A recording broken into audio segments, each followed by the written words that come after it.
Just waiting. All right. And we are live.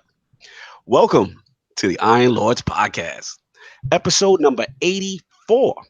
And it's another glorious Sunday, and we are back at the round table on the Lord's Day. I'm extremely excited about our special guest, so we're going to get right into it. I want to introduce a Lord who is not only considered a genuine friend to the realm, but is always a pleasure to cross paths with at each and every press event and gaming convention. This Lord exemplifies the definition of true gaming passion, is one of the hardest workers in the business, yet always exudes consistent professionalism with any Lord he comes in contact with. Introducing the United States Community Manager for Warhorse Studios and PR for the narrative award-winning Kingdom Come Deliverance franchise. The Lord of all things Bohemia and one of the very first Lords to rock the ILP t-shirt with the utmost swag. Making his debut into the realm of the Lords, my man, Lord Rick Langnese. How you doing, sir? Dude, that was nice, man. You saying, man, you weren't gonna mess around. That was a serious plug. Okay, let's go. Absolute pleasure to have you in the realm. You are a Lord at what you do, and it's only right we had you here at the realm of the Lords, man. Are you ready to have some fun? Oh, we're already having fun, man. No doubt, man. So happy to have you here, man. Long overdue. Thank you. Absolutely. And of course, you know we have the four horsemen of gaming, those original lords of the realm here at the round table. My co-host with the co-most, my brother from another mother, the difficult game conqueror, and the how of the young wolf. My man, Lord Addict, how you doing, sir? Doing pretty good. That's it? Wow. Somebody get that Red Bull, baby. Get more of that out of me today. Oh, that's all we got. Yep. Oh, this is an under the rope session. This is a hard night in the office, man. No, I'm wide awake. I just don't feel like talking. Oh man, what you been playing? What you been playing, Addy? What happened? They slid that MPDs up under your bed? How did you get that MPDs? You don't want to go there, man. I got the inside saying you wrong. You got the inside. My spidey sense is tingling, baby. Your spidey sense about to leave. No doubt, man. I hear you. It's just been a low key day, just chilling, that kind of deal. Yeah, I mean, I see you playing Sinner Sacrifice. Yeah, I beat Sinner. I actually beat it twice. Mm-hmm. Oh wow. Wow, salute to those guys. I beat it. I beat it when I reviewed it, and I beat the. Well, apparently I didn't know this, but now if you banish all the sins, you actually have a different final boss. I didn't know that until yesterday. So I got to go through there and find out how to banish every individual sin, so I can fight the secret last boss. No doubt. Right. That's even if that's real. Who knows? I'll probably do it, and it'll be a giant troll. So. Shout out to another indie, man. Looks like those guys are doing well. Hit Game Pass as well. So salute. What is it? Sinner Sacrifice Redemption, the full name?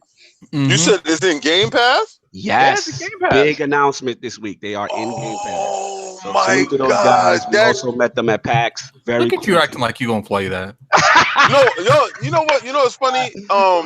That game is directly up your alley, and I'm not going to disrespect your talents when it comes to that because that was serious. Me and you going through that game was incredible. Mm-hmm. But for people that like that type of game, that game is serious, and for it to be in Game Pass, I think that's huge. That's huge to me. Dark Souls? Yeah. Oh, Rick's attention is up. Yeah. Look at that. What is going on? Tell him, Addict. I'm out of the loop. Sinner Sacrifice Redemption. I hate saying Dark Souls clone because it's not, it's got that gameplay. I think that's what most people say when they, say a Dark Souls clone. It's got that gameplay from Dark Souls because they kind of like started their own genre with Dark Souls. Right. It's got that kind of gameplay, but the difference is it's just a boss rush where you only fight the bosses, and every time you fight a boss, you actually have to sacrifice something on you from like attributes to your health to your shield. And when you beat the boss, you have to redeem that you beat the boss. You get health, but you don't get what you originally sacrificed back. So basically, in theory, you're giving up. You start off powerful, and you kind of start out the strongest you'll get, and you get weaker from every boss. Oh, that is sick. Crazy. I like like when I fought the last boss, I had a lot of health. And what's funny is you get more health, but that's kind of useless because they take like half your health when they hit you on this game. Wow. Yeah, I know. I saw when he was doing it. I was cheering him on. It was incredible.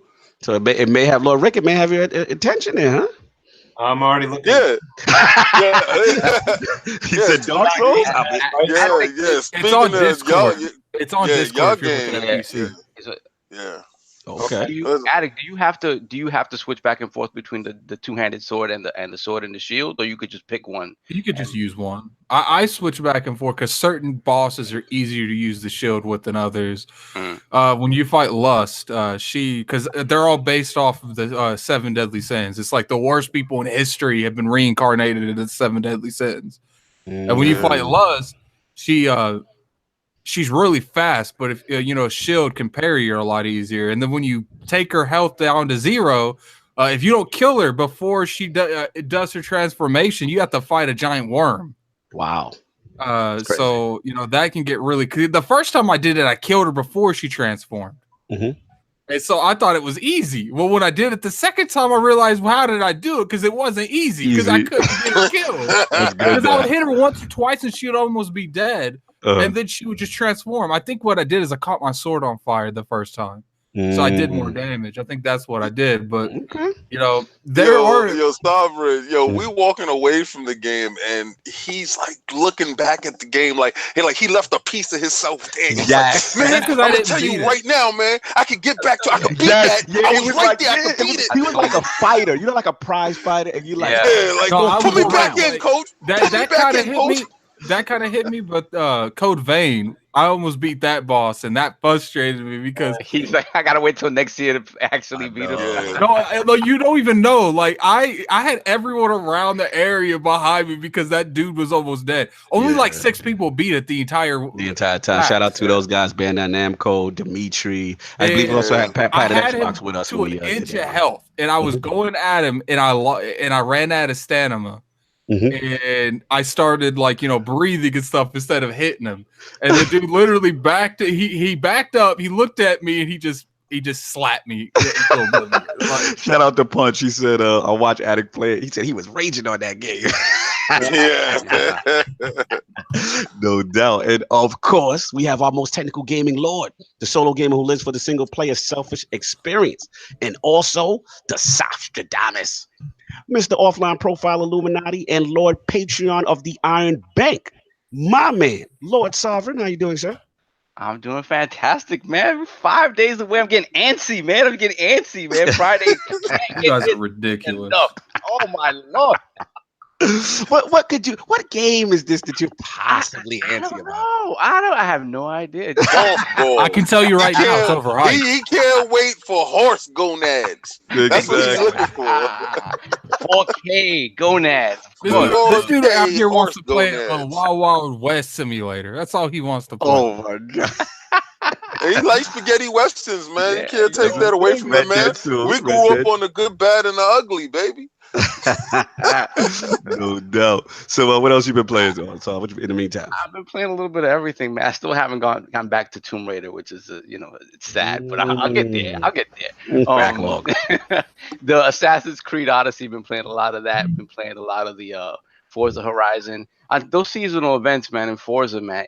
Every single season feels so distinct. The terrain feels so distinct. Like it feels like 4 separate games every time the season changes. It's crazy. Yeah. It is that the level of polish in that game is sort of nuts. Nice. Playing that, I picked up Sinner for the Switch. I got up to the first. How's that frame rate? It's not. Adequate. You mean to tell me that you picked it up for that portability and it didn't work out for you? It was portable enough to go in the bushes with it. Let's just say I hope there's a patch forthcoming. Because I got to that first one. Apparently, the PlayStation has the same issues, but the Xbox doesn't. Like, I know, right? Apparently, the Xbox can handle hard stuff. Oh my god! So pretty much, yeah. Because I'm surprised you did it because Kaibatsu wanted me to do it, and I'm like, look, man, they just announced Game Pass. That's kind of like a tough free. He's saying the Switch ran fine. That's what he was telling me. He told me the same thing, and then when I played it, I was like, I don't know what you're seeing, bro. I don't know. He got cataracts. I really He got cataracts. I'm very curious on like what world does Kaibatsu see when he plays Switch games, because it must be colorful. It must be. It's like you just took joy on We Happy Few, because that's the only thing I can see. Lord Rick, we there's always an internal debate here on the round table as far as the Switch, and what it don't matter. His game we love the running on the Switch of it because we're always on the go. As a man, that's always on the go. Rick, talk to me. I got a Switch, man. Is that what the debate's about? No, it's not. It's not having the Switch. It's the fact that they try to force and shoehorn stuff that the Switch cannot do on the Switch. We do not look for the Switch to be like Big Brother. You know what the biggest question that the game doesn't come. You ain't get Kingdom Come Deliverance on the Switch because the Switch will literally blow up. You got to hit me with the low blow. You would try to load Kingdom Come Deliverance on there, and it would be like, "Are you serious? This isn't an Xbox." It was set fire to the Switch. Listen, me and Lord Rick might have to have a conversation in fact. We talk about that. Nah, there's no conversations that could be had. Oh, shout out to Sir Scallets in the chat. Good to see you, bro. Oh man, some good faces. All right, and of course we have the incredible Hulk of this, aka the Excess Gamer. Ooh. The Lord of Combat Sports, who is a man of his convictions. The man's nothing less than that premium experience, and is the leader of the Fraud Alert movement. Ooh. Beloved Lord King, how you doing, sir? We are doing tremendous today. Listen, my man Rick is here, and this is a great show to talk about man stuff. All right. I'm hitting this fraud right now, and we're gonna talk about man stuff real quick. Let's get to it. All right. I surround myself with these lords, and these lords are men. That's right. All right. When I'm talking about men and exactly that's the whole thing.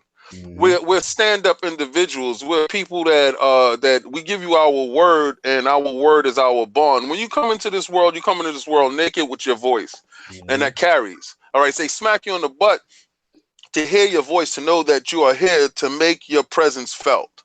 Okay, and in this, that carries. All right, so when you give somebody a bond, when you look at them in the eyes and you shake their hands and you call someone friend, or you invite them into your clan, as a man or woman, you expect this to be a certain level of respect. Now, guys that have been in our Destiny clan, our Iron Lord Destiny clan, I've told you guys, come over, come one, come all. We welcome all. We welcome the casual. We welcome the hardcore. We welcome everyone. Come. Yeah, I mean, then you understand, if you haven't been playing, you're gonna get cut, because this is an active community, and we're looking to help people and get helped and everything. Each one teach one. You understand? The realm is open to all. Now, I got to call fraud upon myself in the same scenario.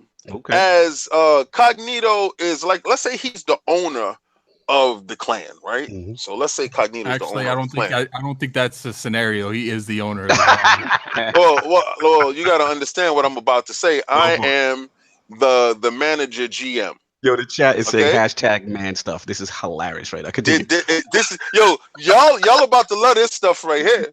So as the manager GM and running a team, you select people, you bring people over, and you see how it fits with your team. Now, I've always heard this before, why certain GMs and managers won't add certain people to their team, because it might poison the group. You understand? No, they might have a supreme talent, and they might be great at one thing or something, and they might bring something to the table, but winning at every cost, at all costs, sometimes it's not a win at all, it's a loss. Sound like Terrell Owens in the 49ers days. Could be. All right? Yeah, exactly. You understand? And you make concessions for these people. So as a GM, I lusted over an individual named Tack to bring him over to the clan.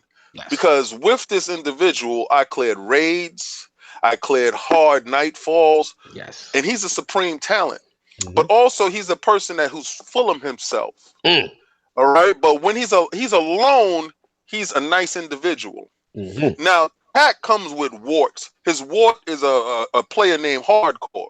Now, Hardcore is an individual who doesn't have the same amount of talent as Tack. He may think he does. And he's a very bitter individual. Now, when those two individuals get together, he spoils how Tack is, because Tack becomes a different person. Bad association. Now, in his squad, he also has a rest of his team, which is Dino and Sue, and they are good people. These two people are really good people. And talking to the clan, once these people defected from the clan, the people that they miss the most is Dino. Dino is a very nice dude, very warm-hearted individual, and he's a good guy. Now, I'm not talking from a standpoint of bitterness. I'm talking from a standpoint of being a man. If I open my door to you, you do not leave my door open at night and sneak out the back door like a coward. I open the door to you as a man.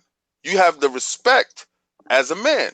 You lose respect as a man if you walk out. See, because I never knew that they left the clan. If you leave, you can tell me, yo, I'm leaving. That's fine. Open door policy. Have a nice day. It's cool. But while you was there, you were berating other clansmates, saying that they were trash, they weren't good, and by bringing you in, I understand now what it means. Winning at any cost is not a win. That's a loss. So getting to 600 at any cost without bringing up the rest of your clanmates. I wasn't 600 because I was helping my clanmate Monkey, Lord Monkey, get his level up. Or I was helping Lord Cole. And I noticed that certain individuals that I was playing with before you showed up weren't coming around anymore. Because they didn't like your vernacular. Disturbance in the force. When you were there. Exactly. So, and I'm talking to all the clansmates after you're gone. 99% of them are happy you left. 100% are happy that Hardcore is gone. So you won't be missed, but I'm gonna give you some part of knowledge because I know your boy listens. ManTalk. The next time you go someplace else, you walk in as a man, you leave as a man, because that's how you'll be remembered. In this world, you come in with only your word and your bond, and if you do not live up to that, you are nothing. So I don't care how many nightfalls you done cleared. I don't care how many raids you done cleared. If you're not a man and you can't stand on your ones and your twos, you are absolutely nothing in this world. So these men that I sit with here, this is family. And we can walk anywhere with our heads up high because everybody that knows us know that we are stand-up individuals. Talk about it. You have my phone number. You could have called and said, I'm out. You are a sucker. And that's exactly what you'll be known as until you talk to me as a man. Yo, Sir Scallon said, oh my God, this ManTalk is motivational. Listen, and I'm glad it happened on Kingdom Come Deliverance Day because that game does not hold your hand and you must grow from a boy to a man in that game. That's a tie-in, sir. You see the ManTalk tie-in? When Kingdom Come Deliverance. when I was talking to Cognito this week, right? So let me tell you something. I was playing Kingdom Come Deliverance on PC. I was playing Forza, Destiny. The Haunted Forest is fantastic. I got the gun, the horror story, and I'm also on my Maleficent quest right now. Nice. Playing a little bit of Spider-Man here and there. So that was my week. But no doubt. That Kingdom Come Deliverance, brother, I was like, because I couldn't be a fraud. I couldn't talk to you in your face and, be a fraud. I'd be like, I ain't play your game. So I had to dig in, right? So there's no, that lock picking system, brother. Like, this is literally probably one of the most get ahead, man, to figure it out. Yeah, there's no hand holding. No hand holding. It's probably the truest RPG in that sense. Like, it's everything. It's a survival game. It's an RPG. Like all that old school JRPG stuff. That's nothing compared to this. This is the real deal. Salute. You started as a nobody. I mean, Henry's he's immature. He gets himself in trouble. Now he's got stuff to do, and he's like, oh shoot. How do you do this? I don't know how to use a sword. Son of a blacksmith doesn't mean he knows how to use a sword. So you got to learn everything. So it's great when you see people playing on Twitch and they think they're like Mr. Tough Guy and they're out there like, bam, bam, getting killed, boom, boom. This game sucks. It's like, no. That's how I act. No, you suck. Get good. You got to get good. What was funny is I didn't know how to equip swords and stuff. And I had that sword that my dad made. But I'm like, all right. I thought it was just like a quest item or something because I couldn't figure out how to get it out. And I was like, all right. And I come up on this dude, and he's got a dagger or something. And I'm like, so I guess I'm being a boxing match, and you got a dagger. Okay, let's see what this is gonna go on. I had to outbox this dude before he killed me with that dagger. Nah, my joint is run. That joint run. They killed me so many times on run. I'm like, yo, man, if you don't get your legs together. But that goes to show, like, even your run wasn't right at the beginning of the game. Like, you had to figure out how to get through that. I'll tell you. There was a lot of dishonorable kills in that one. People were like, screw this. They took their bow and just shot him in the head because they didn't. No doubt, man. And of course, thank you, Lord King, for the premium ManTalk session and what you were playing. And of course, we have the gaming ninja himself, the Shinobi, LordCognito, spreading that realness in the realm of the ILP. Not telling you what you want to hear, but what you need to hear. So very similar to King, just a little bit of Destiny, a little Iron Banner. Actually, this is the Police 2 as well, still continuing my story with that crazy game. And of course, I had to start that new playthrough of Kingdom Come Deliverance. Start all over from the beginning with both DLCs. I wanted a fresh experience, so just getting that going. And yeah, man, that's pretty much it on the gaming front. But we have to do a state of the realm as well. So hear ye, with the very special state of them. So obviously, as most of you are here already know, and on Twitter, the Lords will now be doing our live shows on the Iron Lord Podcast YouTube channel. 2018 was a very, very special year for us, and we are extremely proud of some of the things we were able to accomplish in a small time. We got a ton of things planned, y'all. And it wouldn't be right, though, not to thank our brothers over at the Inner Circle Network, the affiliates, the entire writing staff at TickGamesNetwork.com for believing in our vision, giving us a tremendous opportunity, and getting a chance to work alongside all of them over the years. So Iron Lord salute, you know what I'm saying, to the Tick fans. No beef, no drama. We still look forward to seeing each and every one of you in the realm. You know what I'm saying? So now that we got all the love out the way and what the Lords are playing, I want to start off with Lord Rick and his video game system history, his journey to becoming the community manager of Warhorse Studios and our chief PR representative for the award-winning Kingdom Come Deliverance franchise. So Lord Rick, let's start from the very beginning. What were some of the first video game systems you had, and like what got you into gaming? The first one was actually technically my grandfather got it for all his grandkids for Christmas. It was an Atari, man, 8600. I don't know, probably the 26. Let's go. Yeah. And it was the first game was the Mario Donkey Kong game, of course, right? Yes. And then from there was Mario Luigi game. Okay. Little couch co-op. Okay. What else we got? Then there was that racing. What was that racing game, man? I love this. Pole position. RC Pro? Wait, no, RC was pole position. Pole position, and that just 26. I'm bugging. Everything. I mean, that was the game, and I don't even play many racing games, but I played a ton of pole position. Man, I played this pie game on level 100. It's like, these pies. This baseball game, you know what I mean? Like that. Once I got into that, man, it was over. You know what I mean? I would go to my grandfather's house. I mean, they'd be yelling at us, "What's all that noise down there?" Because we'd be sleeping downstairs, you know, and but we were up at 1, 2 in the morning playing. Shut that thing off, you know. I mean, you know, is that you, Rick? You know, so Nice. So then from there, you know, I was always Nintendo, man. Those console wars were all the way back to Nintendo and Sega, man. Even back then, there was console wars going on.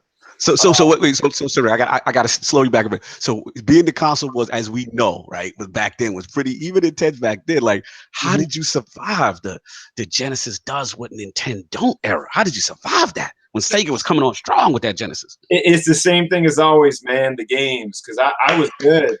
I was good with Nintendo because, you know, back then though, you got one good game like twice a year. Yeah, you know what I mean, facts. And it wasn't that there was, you know, bad games. It was just that it took them longer, right? I mean, or just, you know, there wasn't as much of a demand or whatever, you know. But I mean, shoot, you play, you know, you got the Zeldas and the Marios, the Donkey Kongs. I mean, that Metroid. I mean, I was good, and because you know, back then too, man, we didn't game as much as we did today. Like I was outdoors playing gun games and you know, very true. Football, man, dropping my book bag after school. So I was doing all that, but at the same time.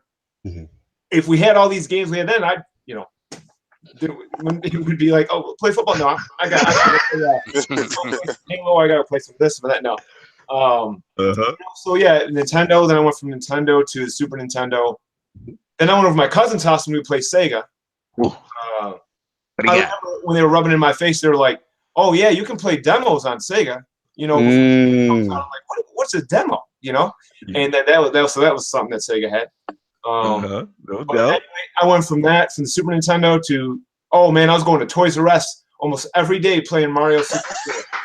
Salute Toys R Us for giving kids a dream, and letting us touch for free like it was the arcade. Salute Toys R Us. I had this like bike that my grandfather he got me this like $250 like. I'm happen to love your grandfather right now. I'll just let you know. You know, and so they actually someone stole my bike, and they replaced it with this bike that had no brakes. The brakes didn't even work. Wow. So I went there. But I took that the next day to play again. You know what I mean? They had a bike. You know. So, no doubt. I mean, I actually got a third of the way through the game, and I'm like, man, I'm playing too much now. You know, at Toys R Us, they know who I am. They're like, they know. You was that kid? No. But it was free, so then I got there, and then, man, you know, GameCube. I mean, you're saying start from the beginning, so I'm just trying to think my way through this. Yeah, go ahead. Yeah. I took a break from gaming for a while, which is actually good. But I mean, like, well, you know what got me back into it was Resident Evil 4. You addicts are loving you right now. Because Resident Evil 4, as much as it was like, that was where I felt like after that Resident Evil went downhill, like big time. But Resident Evil 4, I actually really liked it. A lot of people who are really hardcore, even more hardcore than I am about the early Resident Evils, didn't like it as much. I thought it had a perfect balance. Really? But I was up to 1, 2 in the morning playing that game with all the lights off. Sometimes I had to pause it because this game is dark. Like what? Yes. You know, like you know what's funny? Rick, we talk to everybody, and certain games innately make you do certain things. And that Resident Evil light off, you want to get the atmosphere, the ambiance in the room going. Everybody says the same thing, and it doesn't matter if you're in Mexico. Shout out to my man. It doesn't matter if you're in the Bronx. You're where you are. Everybody done turn that light off and play Resident Evil and scared the hell out themselves, right? Man. I forgot to mention too, I did have some PC days. Like I was doing. The first PC game I had was Resident Evil 1. And then Resident Evil's classic, man. I had to play Rainbow Six, man, because on my PC, but it would freeze anytime I started multiplayer. It ticked us off to going. I'm like going like this, and I'm like,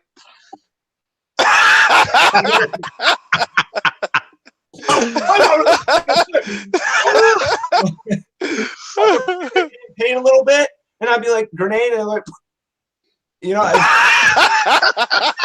I feel you. I feel the pain. That PC life. If the rig wasn't up to snuff, if those minimum requirements weren't up to snuff, sometimes it was rough out here. That's what turned me off. I'm like, PC, we're done here. We're done. He said we're done. It took me all the way to Kingdom Come Deliverance to get back into PC. That's how bad. Wow. I was burned, you know. I'm glad you mentioned that. And again, not to start a console war drama, a PC elitist versus console peasant drama, but I'm glad you said that because only from the standpoint from a lot of console lovers, these are the kind of experiences sometimes that get us frustrated with PC as a gaming platform because there's always some type of variables. And shout out to Lord BG. I believe he made a statement, recently, a tweet that was went pretty viral, which was kind of like to the effect that, everyone tries to make it seem that, it's so easy just to set up. And sometimes there are different variables, whether it be the drivers or something else that can affect the experience. And, for sometimes people just want to just come home, so Rick, and just like pop in the game or the disc and just boot up, right? Remember, so BG's point is PC's complicated, but it's always on you apparently. Like every time you voice your concern, like PC. Every time I try to do this, it does this and do that. It gets turned around from PC needs to be fixed and these kind of issues to that's a you problem.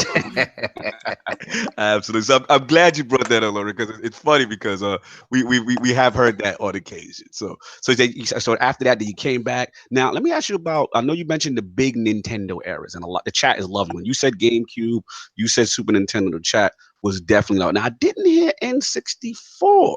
Now did we miss that era? You had that? Toys R Us, man. I got my. Oh, so Toys R Us. I got my fill. I got my fix on. He said, "Hold on, what's thinking? So your 64 was the Toys R Us experience. I'm sorry. I did definitely purchase 64. So to your credit, I didn't say that. I got the 64. I just was so excited about. I was thinking about GameCube. I went right there. But no, my N64. Obviously, I had Mario. Nice. And Yoshi games and whatever else the 64 had to offer that I can't. But with Pilot Wings and all that, right? Wasn't that 64? Yeah. Yes. Yeah. That was a whole new era, man. That 64, man. So yeah, I was all over that, all over. No doubt. All right, that's what's up, man. Pretty intensive video game history. Gotta respect the Nintendo love. That was really, really cool. So yeah, man. Now let's get into like the industry aspect. So it's like we know you as the gamer, a gamer's gamer. And as far as like now, what was that path that kind of led you to actually getting to Warhorse Studios, becoming a community manager? And the second part of that question is obviously, we know that they're Prague based. So as a US representative, like what challenges did that face? So let's start from that journey into Warhorse. Yeah. So I mean, as a kid, when I used to get. I was excited, man, when I even got my Nintendo Power every month, man. I'd be waiting, that mailman. I would be like running out there, like thanks, you good, we got more mail. That's all we need, thanks. So, and then when E3 first started, I always thought as a kid, I'm gonna find a way to go to E3, even if it's one time I'm going, and that's how it all led to where I'm about to go with this, and Well, I actually, some people know this, some don't, but I also I work for Verizon a couple days a week. I've been there for 8 years. Nice. It's shout out to Files. Shout out to Salute the Files. Right? And 5G is going to be sick, but let's go. But I've been there for a while now, so I only have to work a little bit with them and do well there. So it opened up other opportunities. And one of the things that happened is when we were promoting Windows phones, I had to take a course on this website, Microsoft Expert Zone. You guys might have heard of Expert Zone? Yes, I have. They're like a retailer partner, and they do all sorts of stuff with like all Microsoft products, of course. Yes. Windows and Xbox, whatever. And so there was when we had to learn about Windows phones, there was this contest I noticed, man, on the website, and it was like first 300 people get passes to go see Microsoft, the Xbox press conference at E3. And you guys like a 3-hour party after on a Wednesday. So for 3 hours, you'd get to go to the Xbox booth, just Expert Zone members. Like 300 people. So I'm like, and it was like first come, first serve. So I'm like, typing, filling out the form, and like I got to put a coworker that could come with me, and we just so happened to win. We were part of 300 people because there's thousands of people on their website. So yeah. I got this email, my junk mail of all things, because I checked my junk mail. Oh, shout out to checking that spam, so you ain't miss it. So anyway, when we went, it was like I'm just gonna be honest with you, man. Like we you fake it till you make it, Hey, listen. We all started somewhere. and I'm telling you, there's the more people you talk to in the industry, you'd be surprised how they got where they did.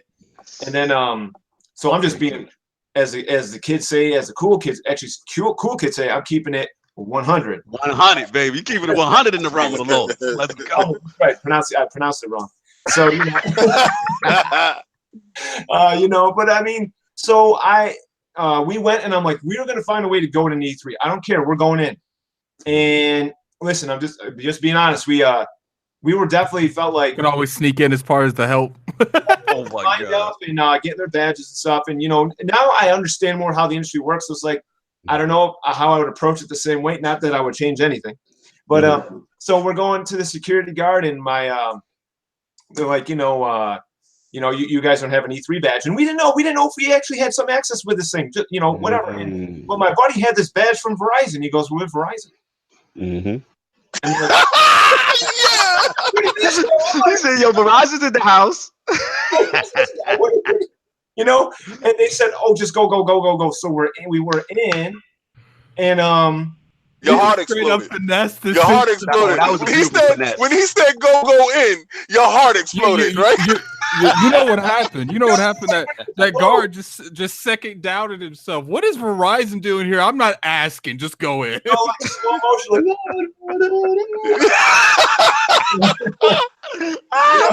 Shout out to the finesse. I love it. It's like those. What happened to my man? It's like those animes where the door just lights up. But dude, it was definitely like that, like a TV show, movie, whatever. And then we just started talking to people in the industry. I remember, this game. Man, I wish I could remember the game to give a shout out to these guys. It was a game that was like, it was something new on the Xbox. It was an indie game, and you could play a good amount before it came out. And it was like, remember the premise? It was an action. Mostly action game, and there was a little bit of magic. Darn, man, I wish I could remember. I'm not even describing it very well. Oh, it's all good. But whatever it was, it made an impression. Man, yeah, and I talked to the developer, and I'm like, my point was about talking to developers. So I started talking to developers, starting to see how cool it was to work in the industry. And then on Twitter, that Expert Zone said, first 10 people to respond to this get tickets to the rest of E3. Oh, we won! It's your birthday. Let's go.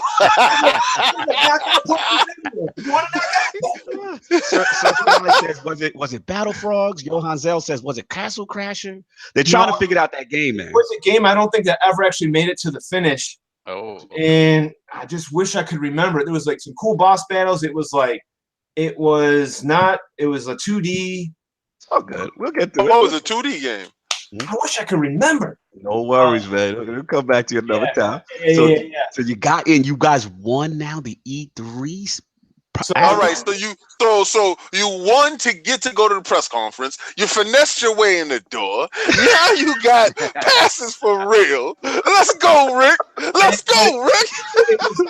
You know what's crazy too? When we went to the Microsoft press conference, just being honest, we're like, we need to meet people because we need to find out how to get to the other ones. Mm-hmm. And sure enough, man, there was a guy in line, and we talked to him. His name is Skyler. We're friends to this day. No doubt. And we just got to be buddy. And then he's like, we're walking with him towards EA press conference, and out of nowhere, he's like, yeah, these guys are with me.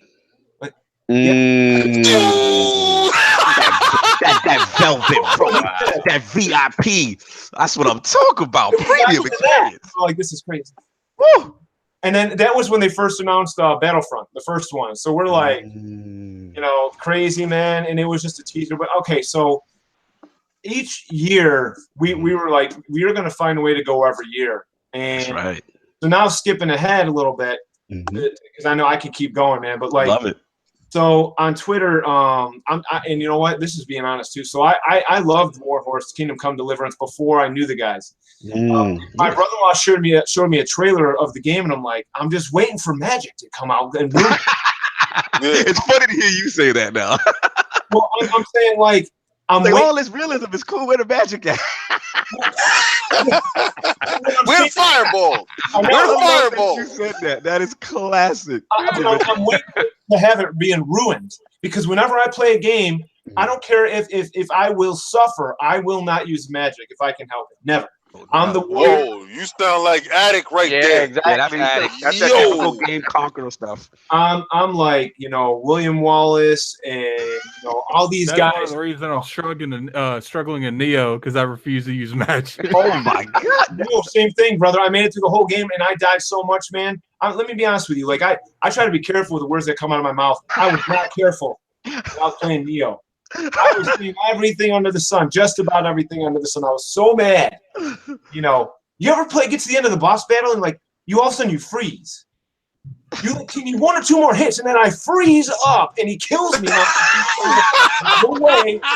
Why do I freeze? Why don't I just keep hacking at him? No, I was fighting these little witches things on center, and I fought one of them, and the second one was still alive, and I'm sitting there like running around it because she's like a lightning creature, and she shoots lightning at you, and I'm thinking to myself the whole time, like, if I get hit, like I had no more potions, I had no more spears, I had no more fire bombs. I was like, if I get hit one time, it's a wrap. Like I had to literally fight. I fought that chick for like 10 minutes, but like just getting like one hit, and it didn't even matter if I wasn't in danger. I was running. I hit her one time and ran. But it was crazy because and my brother-in-law, he actually said before I met these guys, you go to E3, you need to find out more about this game for me. So what happened is I actually was found Warhorse Studios on Twitter, and at the time, the company was mostly speaking in Czech. Right. So I actually unfollowed them. I didn't know what they were saying. The language barrier. It makes sense. It makes sense. I just, and sure enough, man, on Twitter, there was a retweet from an E3 party list because I wanted to meet people who worked in the industry or whatever and go to this E3 parties and make connections. And they retweeted a tweet, and it was at Warhorse Studios. Their tweet wants to set up a party at E3 at a pub.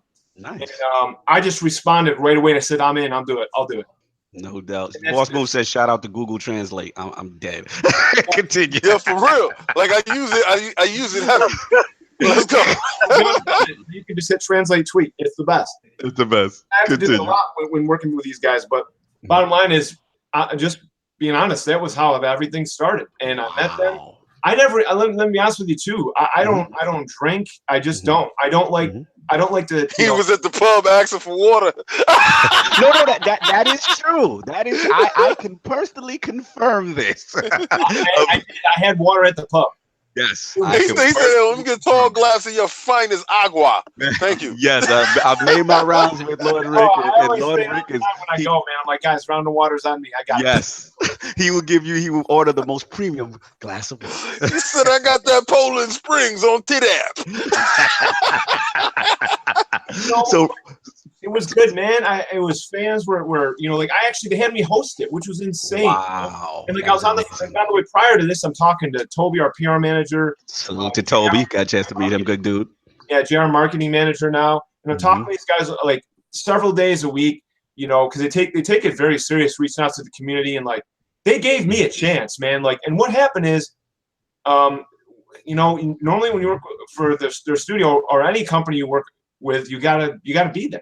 Yeah. And I give all the credit in the world, and I appreciate Toby so much because he's the one that says, you know what, it was like 6 months later after because Sarah and I even talked about, man, could we actually move? My wife and I, Sarah. Oh wow, you were really considering it. Wow. I was, not her. He gave me that look, right? He gave me that look like this guy's wilding. I'll tell you this. She did consider a little bit, like we homeschool our kids, so she actually looked like all the rules and everything. Shout out to that. Salute for even looking. That's what's up. Yeah. So but then Toby's like, listen, you're working with us one way or another, and then they came up with this position for me, and I'm telling you that with my passion already for the game, and then being able to do this, it has helped reach a much larger audience. Not that they couldn't do it.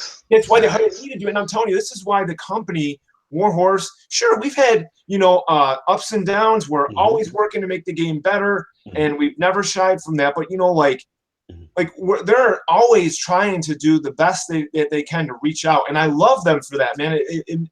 I've been here now with Warhorse Studios for it'll be 3 years, I think, in March. 3 years now, right? Yeah. That's wow. crazy. And working in the industry, it's actually hard to work for a company for a long time because there's a lot of changes. New games, Yeah. or there's still, maybe there isn't going to be a new game for a while. Maybe there's only one game. I mean, what are you going to do? And like, there is no like end. Like I'm like with these guys as long as they have me. And I don't see that. Not we got a good relationship. That's going to be that way because we still have more content coming, and man, it's because of our fans. We're going to have a future, and I love doing stuff. Love it. Yo, Rick, to harken to that point, when we got into PAX, and you was the first interview that we had, right? Now, as we're packing up to get in there, we said we're going to give out T-shirts. Now, we had a certain amount of T-shirts to hand out, and Cognito was like, yo, how are we going to give out T-shirts? You was our barometer. Yes. All right? Because when we got to you, the level of passion that you showed for that game was above and beyond. And it didn't come off phony. It wasn't canned. It wasn't no script. It was just straight up real. You understand? I said, and this man is an Iron Lord. This man right here represents exactly what we're talking about. All right. So right there, I'm like, yo, get this. You were knighted instantly. I said, get this shirt. Get this man a shirt right now.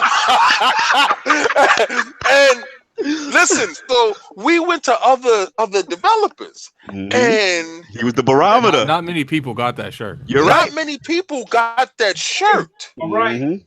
All right. Yeah, we went to one developer. Yes. I'm gonna let you go in a second, Alec. We went to one developer, right? Then right adjacent to him, we went to another developer, and that guy showed more passion about his project than this guy, and he got a shirt, and the other guy looked over like, what? They're giving out swag? Like, if I knew that, I would have worked harder, but you didn't, because you didn't have that passion, and you were that. If it ain't Rick level, it's not happening. King is preaching right now, Rick, because you were our barometer when it came to speaking to the devs. And we wanted to see people not only that knew about their game, but was passionate about their game. And shout out to Warhorse too, because your setup was dope. You guys even had like guys running around in like, knight armor. And it was just so cool. And it fit us. And we like, yo, we love this studio. We love this game. They have one of the best community managers out here, and that became the barometer while we made our rounds on PAX. That hey, if the guy has that passion as Lord Rick, then he gonna get that shirt. if he wasn't Rick certified, then it wasn't happening. You guys had that meeting when I was on the plane, didn't you? Yes. You flew in like an hour later. Yep. Well, I loved it because when I was there, man, you went like right into an interview, so there was no time to be fake or scripted. I was like, oh, here we go. Here we go. Great, it's like, hey, Rick, so we're with Iron Lord's podcast. And I'm like, oh, let's go. No doubt, man. And he was ready, man. That's what you want to see, man. There's nothing fake, nothing phony. But yeah, man. Out to get at it. I'll let you go. Hey, as the good book said, man, be ready in season and out of season, right? You know it, man. That's right. Hey, it's like I said, I think people that have a lot of passion for their game ends up, overall helping the game aspect overall. Like we were talking before the podcast started, I can't remember his name, the individual from the Game Awards, like you could see him passionate his voice when he's talking about his game, and people remembered that. Yep. No, you're right. Are you talking about the game that Sovereign didn't finish with? Oh my god. You talking about throwing you under the bus off with no way out. The game that we started and was having so much fun with about the prison break, and he got me physically, mentally, and morally invested into this game. And what did you do to this man, Sovereign? He left me stranded. Like he's like, yo, we're gonna play tomorrow, and tomorrow never came. Like I don't know. Well, you gotta look from a standpoint. From a standpoint to especially the dev that we talked to about Sinner, he was really passionate about the game. Absolutely. And you can sense that. Like I especially at E3 is really bad at E3. Like I'm tired of going up there, wanting to get a little bit of insight on the game.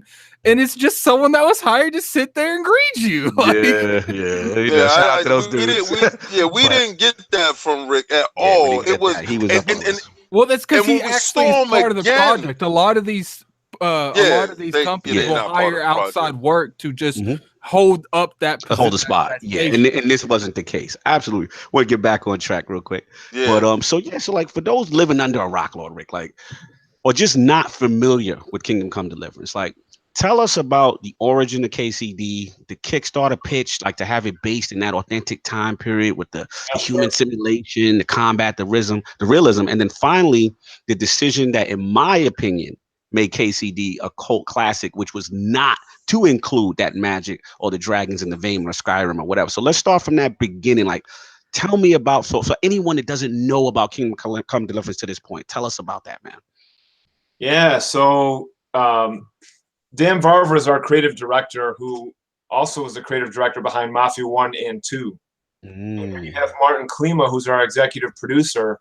He wrote the script for the RPG game Dragon's Lair back in, what was that, the 90s? Whoa, that's a classic. And he worked on a couple big, not XCOM, but a couple big Alien games. I always forget Alien, UFO something. UFO Defense? Like, XCOM. No, it was another one, but either another one. Okay. Then also worked on Operation Flashpoint. Nice. Oh, okay, yeah, I like that game. Even Victor Bokan, I always their last names, man. You try, like, it's trying to say my last name, Lagnese. Yeah, some people say lasagna, you know. Listen, that's why I just keep saying Rick. See, you ain't understanding yet. I don't have a problem with lasagna. That's fine. But you know, so like, I mean, that's what you get with Kingdom Come Deliverance. You get the story-driven game of Mafia, right? And then you get the realism of Operation Flashpoint. So, you know, it's like those two, I guess you could say, had a little baby. Yes. And by the way, Sabrina and, you know, Sir Scales, those two super KCD fans are amazing. Yeah, salute to Sabrina in the chat. Yes, salute both of them in the chat right now, repping hard. Salute. Right, absolutely. So, you know, they gathered together in a pub. And I guess in the Czech Republic, that's where all their good ideas start. Always starts in the pub. Let the drinks happen, because let me tell you something. Han is crazy, and Han is going to get my man Henry killed. You know?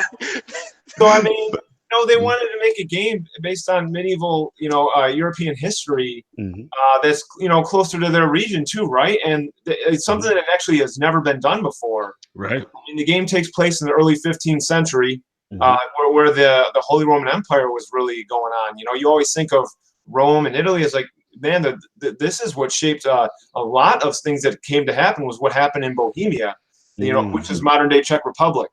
Right. Right. So it's our game is an you know, open world, you know, RPG, very story driven, first person, and you know, there's over 4 hours of cutscenes in the game, and only so many of those unlock based on the choices you make. But it's a civil war, it's a conflict, you know, you know, so you have this big civil war conflict between two kings, and they're actually, you know, they're brothers, right? They're actually half brothers, and one abducts the other, you know, and we could go on and what happens. But Henry's tries to help restore the balance. He's not going to be some like lord or king or like, you know, some like real big hierarchy, whatever. He's just a man. He's a dumb man, you know. It doesn't know how to do anything, and you have to help him. And he's always quite hungry. Yeah, you know? I'm quite hungry. I didn't know that, you know, certain things like, and the drinking. What's up with the drinking and the sleeping and the saving? Like, it's just. It's like a survival sim. It's like, what's up with the survival mechanics in the game? What's up with this? Like, you know something? It's okay. So I didn't know that if I didn't like align myself with that old war chief to teach me sword techniques, that, you know, because he teaches you that special parry and that unblockable stuff. Like, if you didn't sit there all the time with this guy practicing, because you could automatically don't align yourself with him and do your own thing, and totally miss this one part. That guy, if you don't get him, your skills is trash, like really bad. And speaking of that, well, go ahead. Sorry. No. I mean, I wanted to ask you about that specifically. Like, did y'all knew if you didn't seek this dude out that you were going to just die a lot later on, right? So of course, but here's the thing. Like even in the beginning when you start, you see Miller Pishak, right? When Teresa causes a little distraction, and Sir Robart helps you escape and everything, and you're in the Miller Pishak's house and all that, and even he teaches you, if you so choose, you can learn how to lockpick and pickpocket with him. So don't try and learn these things. Or like even with Captain Bernard, we kind of actually funnel you in because remember that's even part of the quest. Yes. Right. So funnel you into that. But if you and I'm telling you, I saw several people. They're like, nah, I don't need that. Let's get on to the fun stuff. Well, it's not going to be fun for you. So if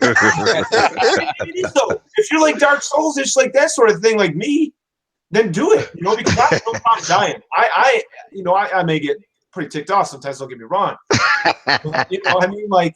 I like that stuff. But this part of the game is like training. We try to really immerse you in the game. And I'm going to just this. I don't think it. I think it's fair to say I'm not even trying to be cocky here. I have not seen games that are this immersive in that respect. Talk that talk. And I'm glad you said. I want to double down on that too, because not to cut you, Laura. It's just that.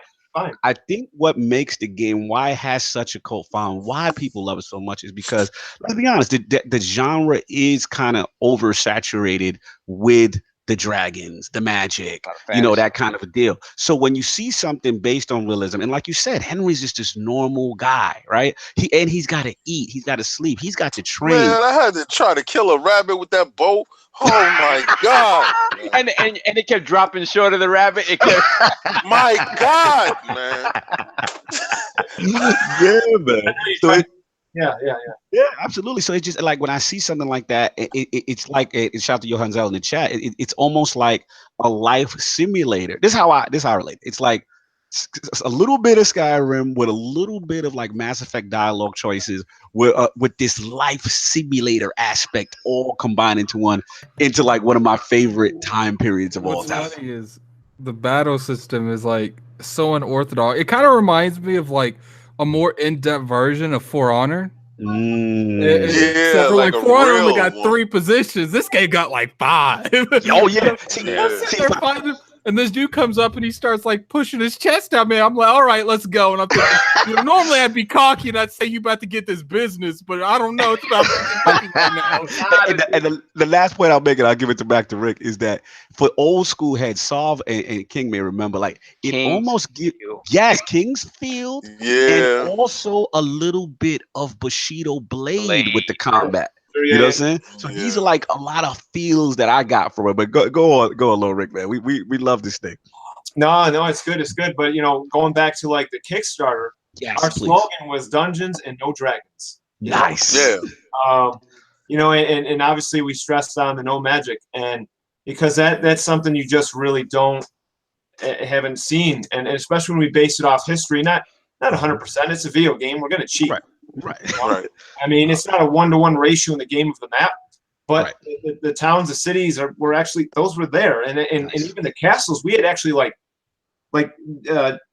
taken photorealistic images and did our research. We even have a full-time historian on our team to make sure that these were reconstructed to how they would actually have looked back then. But with the Kickstarter, I mean, we went to every investor you can imagine, and just no one was really willing to pull the trigger. They just thought, unless you have magic or actual dragons in there, and you're not going to make it. But Dan's a very bold man, and brave, and I applaud him on sticking to the integrity of the game, and even as far as they have the slogan "Dungeons and No Dragons," and I'm telling you, the goal was, I think, a little over 300,000 euros for the Kickstarter, because we had one investor in Czech Republic that was willing to give us a chance, just one. And that was if that wasn't going to happen, it wasn't then we wouldn't be here. Wow. But not only that, the Kickstarter, we had to prove it, and rather than doing over 300,000 euros in 2014, we did over, I think, 1,200,000 euros. It was amazing. Yes. And we were the third most successful Kickstarter in 2014. Woo! That's what I'm talking about. So that's what, and so really, obviously, it's a combined effort from the fans, our investor, and the team, Absolutely, and, man. It's great. You guys already know we sold over 1 million copies. We didn't expect it to be that quick. Again, just being frank, man, we didn't know how quick it was going to kick off. We were nervous, too. It's our first game. Yeah, absolutely. I think a lot of it has to do with what Cognito said. People want to play those type of games, but a lot of people are tired of the magic stuff, the mythology put in games. So if someone comes and is like, yo, we got something for you. Absolutely. Dungeons and Dragons, man. The crazy thing, too, is we talk about the realistic medieval combat and the setting and everything, but I think the best part of the game, this is just my opinion, is, and I could say a lot of things because the music is amazing. Like, any good game has to have good music. Salute your boy Adam Sporka, right? That's his name? Adam Sporka and Jan Valk. Salute. Good guy. Unbelievable. Yeah, absolutely. But I love the way you can do the quests, all the different ways and so Toby and I would talk about every time we presented the game. Like, 6 different ways to do this, but there's even more than that. Even with the new DLC, it's like you can do that. You can go in and try and you got to play. There's like a dice competition game. Now we raise the points. Like there's sometimes you actually go up to 6,000 points instead of 2. But in the main game now it's went to 4. In the tournament it's to 6. And all these guys have cheating dice. And you're like, yeah, you got to bring your cheating dice to a shot. And then they're like, you know what? Fine. You know what? Screw you, pal. I'm gonna go and I'm gonna steal your dice at night, or I'm just gonna kill you and take them. So that. That's the adequate until you take it. I like that kind of reminds me of some games. My thing for conflict is poisoning their food. Oh my god. And it's like, yeah, that's good. Come on. Yeah, that's right. Eat up, baby. You don't want that confrontation. You want them to die before the fight starts. No, you know why? Because every time I got into a fight of one or more people, 2 people, 2 or more people, I was getting murdered. Literally, guaranteed death. I started that screen. I said, so you know what? I got guaranteed death too. I got poison in the cup. It's gonna go there. Well, a lot of people are gonna be in that situation. You just can't do a dragon shout and fly half them off the mountain. No doubt, man. So I'm glad you mentioned, the success on Steam. I was actually going to lead into. So I'm very proud, obviously, to see KCD represented well at the Central and European Game Awards, aka the KIGA. That's what I'm calling it, the KIGA. There you go.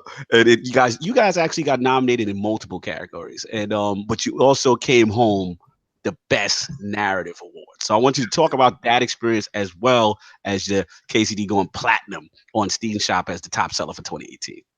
Yeah, as far as Best Narrative goes, I mean, it's really an honor because we really stress a story-driven game. I mean, there's no doubt that we stress that there's going to be a game. There's going to be lots of cutscenes. There's going to be twists and turns. There's going to be things that are meant to happen in the story. And we and there's only, as we know it, right, there's one ending to the game. Right. But like Henry's character, the way it develops, the things that happen with this family, it's really quite, I don't know, maybe it sounds corny, but legendary, man. It's like very intimate. It is intimate, man. And like from the very beginning, there's no messing around with what's going on in the story. And then there's twists and turns, right? You find out mini spoiler. Twist and turns, okay? Twist and turns. Yeah. There's a lot of twist and turns. We'll leave it at Yeah, man. Don't give that up because I had to suffer through a lot of things, man. 7 hours in, and I'm starting to get my stride. I'm starting to hit my stride. But yeah, right. After 7 hours, the credits start. Cheats, don't lie. Well, I mean, listen, I didn't have any cheats. I'm sorry, Addict, but honestly, if you don't know me by now, I'm a dude that gotta do it. I don't look at a video to figure it out. I don't care about that stuff. I gotta do it myself. Weren't you the one that said that I come on that? You said what? I'm pretty sure that if we go back in the archives, you've said that you've looked stuff up for stuff before. Oh no, you're talking about game facts. Yeah. That's something totally different. That's like okay. No, let me explain. Like I can tell you what like Game Facts is. Game Facts is something that me and Sovereign, I don't even know how Sovereign found it, but Sovereign was like, "Oh, you don't know how to get this part in Metroid?" I'm like, "Nah, man, I've been doing this for hours and I don't understand how to do this." All right, so go to Game Facts. You go to Game Facts, you put the name in of the game, and then you look, and it'll tell you, all right, so you go to the left corridor and you jump up there. It don't give you like it wasn't a video. It just told you where to go. And then now what you do? What you do is you go watch somebody play the game. You see the ending of the game, and you're like, "Oh, look at the ending. I don't want to see that crap. Like, I don't want to see that. Like, I don't want to see nobody. You seem like you got receipts. Yeah, I want to see nobody winning. You seem like you got receipts. Moving along to Lord Rick and the success of KCD. Back to Rick, not on you, addict. Oh, I'm sure you want to avoid that question. No, I'll talk to you later off air. Anyway. So like we said, Lord Rick, with the success and obviously with the best narrative, like how's the team feeling? What's the energy at the studio right now, man? And you know what? The thing is like we were ecstatic. I still remember when I was there because you guys know obviously I live in the U.S. I live in upstate New York, and I'm like I am absolutely going down there for release. I'm going down there, nice. Or not necessarily going down, technically going. Yeah. But I'm going to be there to celebrate with the team. But let me tell you what happened. So of course we're looking at reviews. Everybody does. If they're a liar to say if they don't. We all care about what people say. About your game, but let me tell you something. There was so much work to do that we celebrated for like, oh, this is great, because the Metacritic scores were between 75 and 80 or something like that. We were very happy, but we had work to do, man. So it's like, then a DLC comes out and we have work to do. We gotta make it better. We gotta fix some bugs or whatever. So it's like the energy is high, but it's like it's kind of like if you. A team that wins a Super Bowl. I'm not saying like we won the Super Bowl or something, but when you release a game, you feel like you won the Super Bowl. I mean, I don't know what that feels like, but you know what I mean. Like, okay, but we won the Super Bowl. That was last year, so we got some work to do now. It's a whole new season. So for us, it's like, okay, the game's out. That's great. It's selling. It's sold over 1 million copies. That's great, fantastic. We're very happy, but we have work to do. We have content still to come out. I still got to, I got to keep in touch with my fans. There's stuff to do. So there's a lot of work going on. And so that's the energy, man, is we have work to do. We want to make our game better and better and better. We want to optimize it and do what we have to do. So we're keeping on trucking, man. No doubt, man. That's good to see, man. Good to hear. And like I said, definitely proud when I saw that, because again, I think the game doesn't get enough credit narratively, and especially with cinematics. I mean, just from the opening of the game, again, not to spoil too much, but the tone is set very early, the stakes. And I remember that was one of the things that kind of really drew me in. You guys really, like you said, you have so much narrative, so many cutscenes and things of that nature. So I like to see that you guys took that seriously, and because a lot, the casual thing to say is, oh, it's a Skyrim clone. This has nothing to do with Skyrim. No, it does not have anything to do with that. Not at all. You can ask LordCognito when I was talking about the game. The first thing I said, it gives me like a Skyrim feel for better story. Yeah, the first thing, like the story is crazy. Because like, when I looked over for magic and there was no magic there, I was like, this is going to be a tough one here. Yo, shout out to Johan Zell. He said, is the Black Plague in the game? If it is, or is it going to be in a DLC? Lord Rick, you don't have to answer that. No, that's cool. I find enough dead bodies for no reason walking around. I'm like, who's out here murdering these people? Hey, what? I'll copy and paste the link to our roadmap so you can see the DLC. You know what I'm saying? No doubt. Let's get that roadmap. Exclusive. Let's go. All right. So we got that. I'm sorry. What'd you say, Lord Rick? Web addresses and try again. Oh, I can't do a link? No. I think an admin has to do the link. Just post something real quick, and he'll make you an admin. Yeah, just post something real quick. I'll get you there. Boom, boom. But it kind of graded out. That's all right. I'll just post something in the chat. And I'll actually take care. Oh, okay. Yeah, that's fine. Yeah, we'll get you that because they want that roadmap. They want that exclusive. Oh, there you go. There's H. All right, let me give you the moderation. I'm looking for Microsoft to pick up the studio. You are the moderation. Okay. So you should be able to do it now. Ooh, let's try again because it kicked it up. Nope. All right. Don't worry. We'll take care of it. Okay. Right. Whatever. Put it in the Hangouts chat, and I'll have Attic take care of it. So there's no problem. But yeah, we're gonna get that roadmap to you, Lords. You know what I'm saying? That's a fact. So put it in the Google Hangout chat. I'll do it. Put it in the Hangouts chat, and Attic will take care of it. Oh, let's get those likes up, you 39 wonderful people. Let's get those likes up. No doubt. Shout out to Lord Smooth, man. What's up, man? Yeah, it's coming. It's coming, Lords. Bear with us. But yeah, man. So while we're waiting on that, I want to talk about obviously this, the first major DLC from the Ashes under the studio's belt. I want you to kind of bring us up to speed now with the latest DLC. And you guys picked like the longest DLC name in the history of DLC names. You put that up on Twitter, the abbreviation. Like, what? Yeah, I even got corrected on the abbreviation. It was so long. I was like, oh, yeah, that's correct. So it's the amorous adventures of the bold Sir Hans Cap'n. So I wanted you to talk about how it differs from the Ashes DLC and also why, like, the Lords of the Realm, who may have stepped away from KCD, be interested to dive back into the realm of Bohemia. So sell us, Lord Rick. Let's talk about this new DLC. Hans Cap'n. Yeah, so the bold adventures the advent. Wow, you messed me up. The amorous adventures of bold Sir Hans Capon. There you go. Yeah, there we go. But Sir Hans is your boy in the beginning of the game. Well, actually, if you guys recall, he doesn't like you. He's nobility. You're not, right? Yeah, they don't like each other very much. Right, and after Sir Hainish, who's running the show, then Hans wants to run the show, right? Because he's entitled to. Mm-hmm. And he doesn't like you at all. He doesn't like how you're kind of like not necessarily moving up the ranks, but have a little more respect. And there's some reasons why. See, I don't want to try to get stuff away too much. Yeah. Right? He doesn't like that. Yeah. He doesn't like that. He's gonna even Captain Bernard, who trains you, doesn't like you in the beginning. Mm-hmm. You know. Yep. You got to earn their respect. Oh, interesting in life. Respect has to be earned. Look at that, right? Tell him, man talk. Let's go, man talk. That's why I tell people, man, that like in life is like, man, why don't you trust me? I said, you haven't even earned my respect.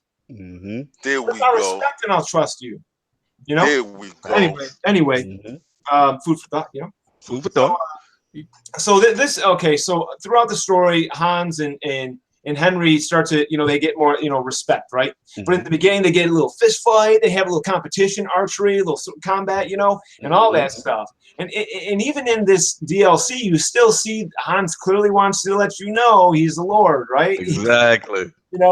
But it's really funny, man. Like there's a lot of humor in this DLC, and he falls in love with a blacksmith's daughter. Go figure, a blacksmith. Right?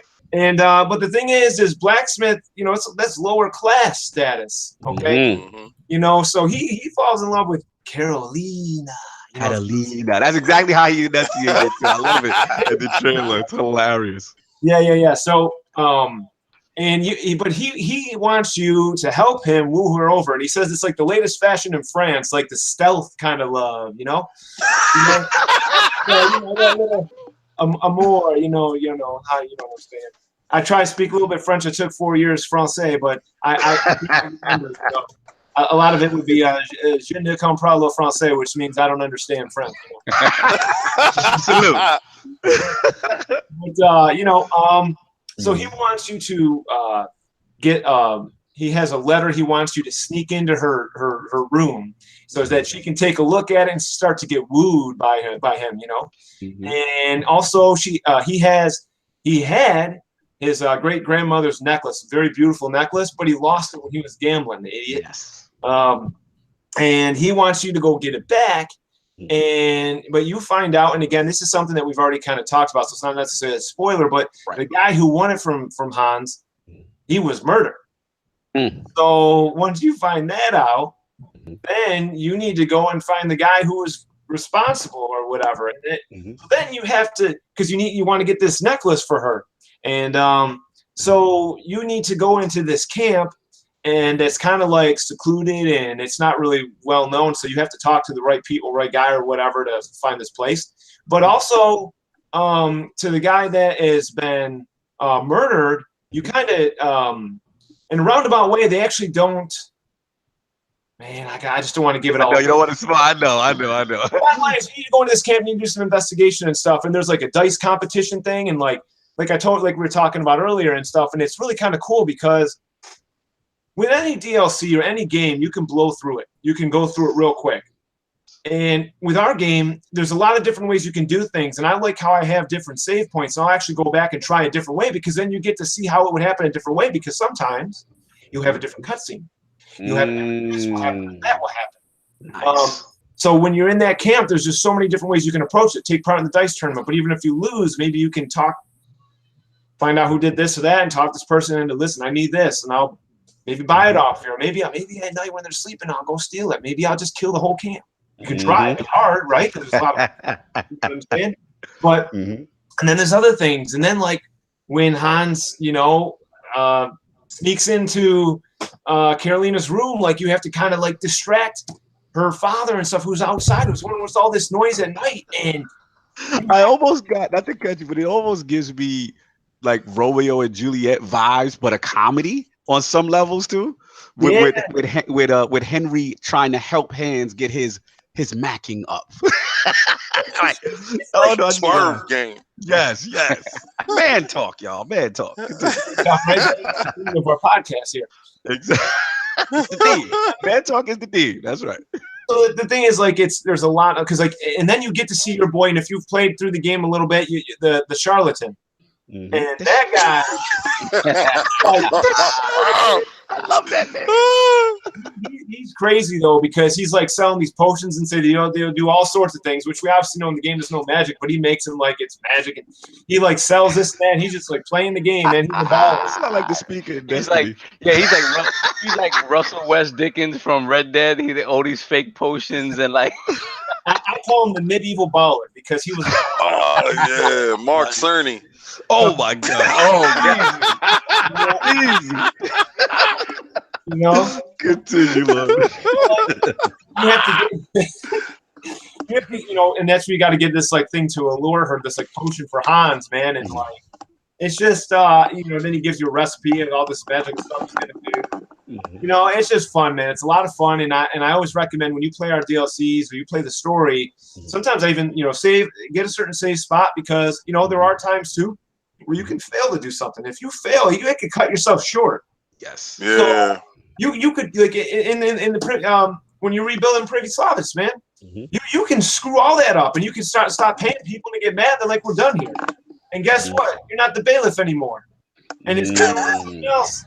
It doesn't mean you can't like necessarily go there or something, but it means that you're not going to be the bailiff. So you're not going to be the one building. And it's like, so that's why it's good to have different save points. Absolutely, man.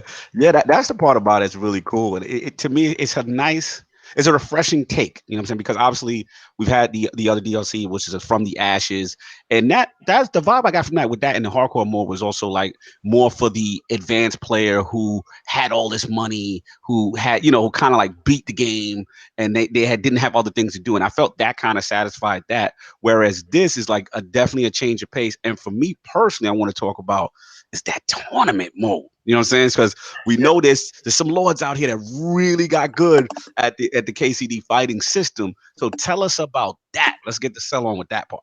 So what's cool is in From the Ashes DLC, it was the first time you could actually like practice more so with like a particular with a person, right? You could practice and hone your skills. And just to backtrack for a minute, the one nice thing is if you guys still haven't played the game. In my opinion, I actually think you have a better experience from the beginning with rebuilding, because when you rebuild after you take it down, so to speak, with Sir Robard, yes, there's things you can do there that you're building Groshen because you're making money there. You can also you hone your skills. If you've already beaten the game, you've probably honed a lot of your skills, so you can actually get maybe a little more out of it. Going into the tournament, you've experienced a little bit of this training, but tournament takes it on a whole nother level. It's all about your skill because, the weapons are chosen and the armor and stuff so that it's not going to be unbalanced. Like, you guys will be fighting like with long swords or whatever it is, so that it's going to be more comes down to the player's skill. And in tournament, you can win. Sir Hainish will actually award you with some like really good armor or a really good weapon or whatever if you win. And it's really cool, man, because the tournament even has a couple quests, and there's certain things that might affect a little bit of this, a little bit of that, which is cool too. You can play the game if you will. And just tournament is something that people like. We kind of showed off before the game came out, and I'm glad to see it come to fruition in the fact that it's free. You know what I mean? It was absolutely. Cool. Absolutely. Got to salute on that, man. And I'm glad you said that, because I said, you know what? Because so much new content has come out and it's been a while, I said, let me just start a new playthrough, So this way you get all that stuff. Yo, the chat got to stop with ManTalk right now. Yeah, they all ManTalk. They love this theme of the show right now. They love it.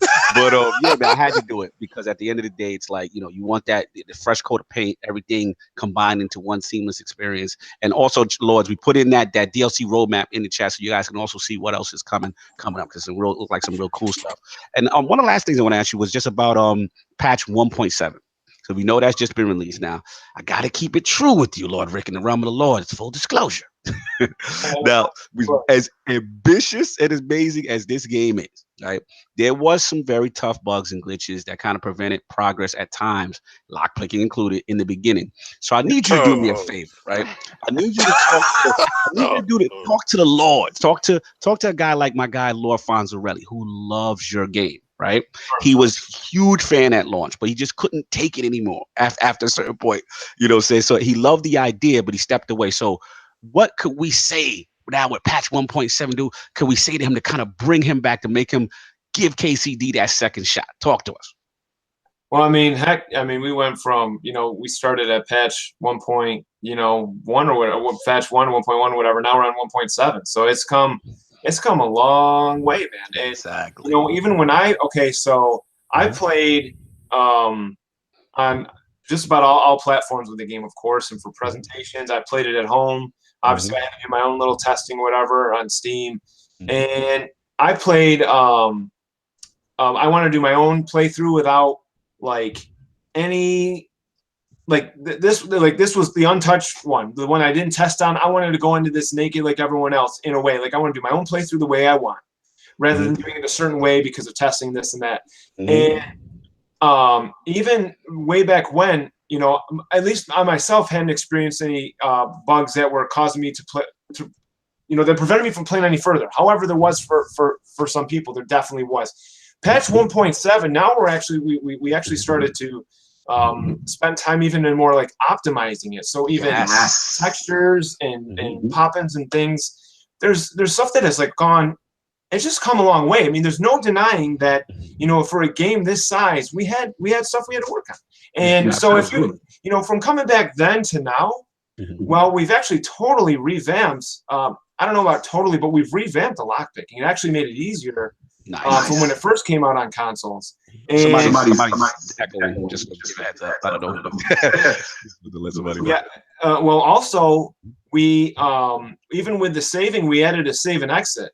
So we didn't want to make it easier to save the game, because when you save and exit, that save goes away when you start again. So you don't save over and over again. We wanted you to try and live with the decisions you made. I'm not gonna lie. Just interrupt you real quick.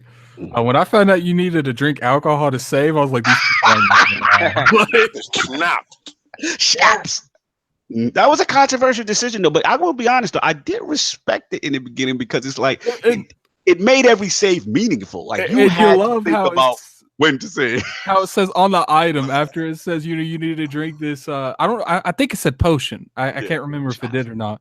But down to the modding community. But it said after all of the text, it says, "Oh, and this is an alcoholic drink." I'm like, "Oh my god!" But you gotta love it.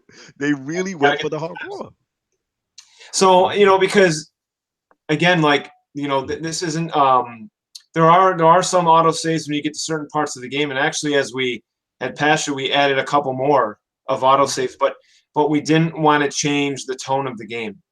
And yet, at the same time, we found what I believe was a very good balance. And actually, from working with the community over the years, we've had a real happy balance. And the community was like, you know, just please, whatever you do, don't change the tone or the pace of the game. And we certainly didn't.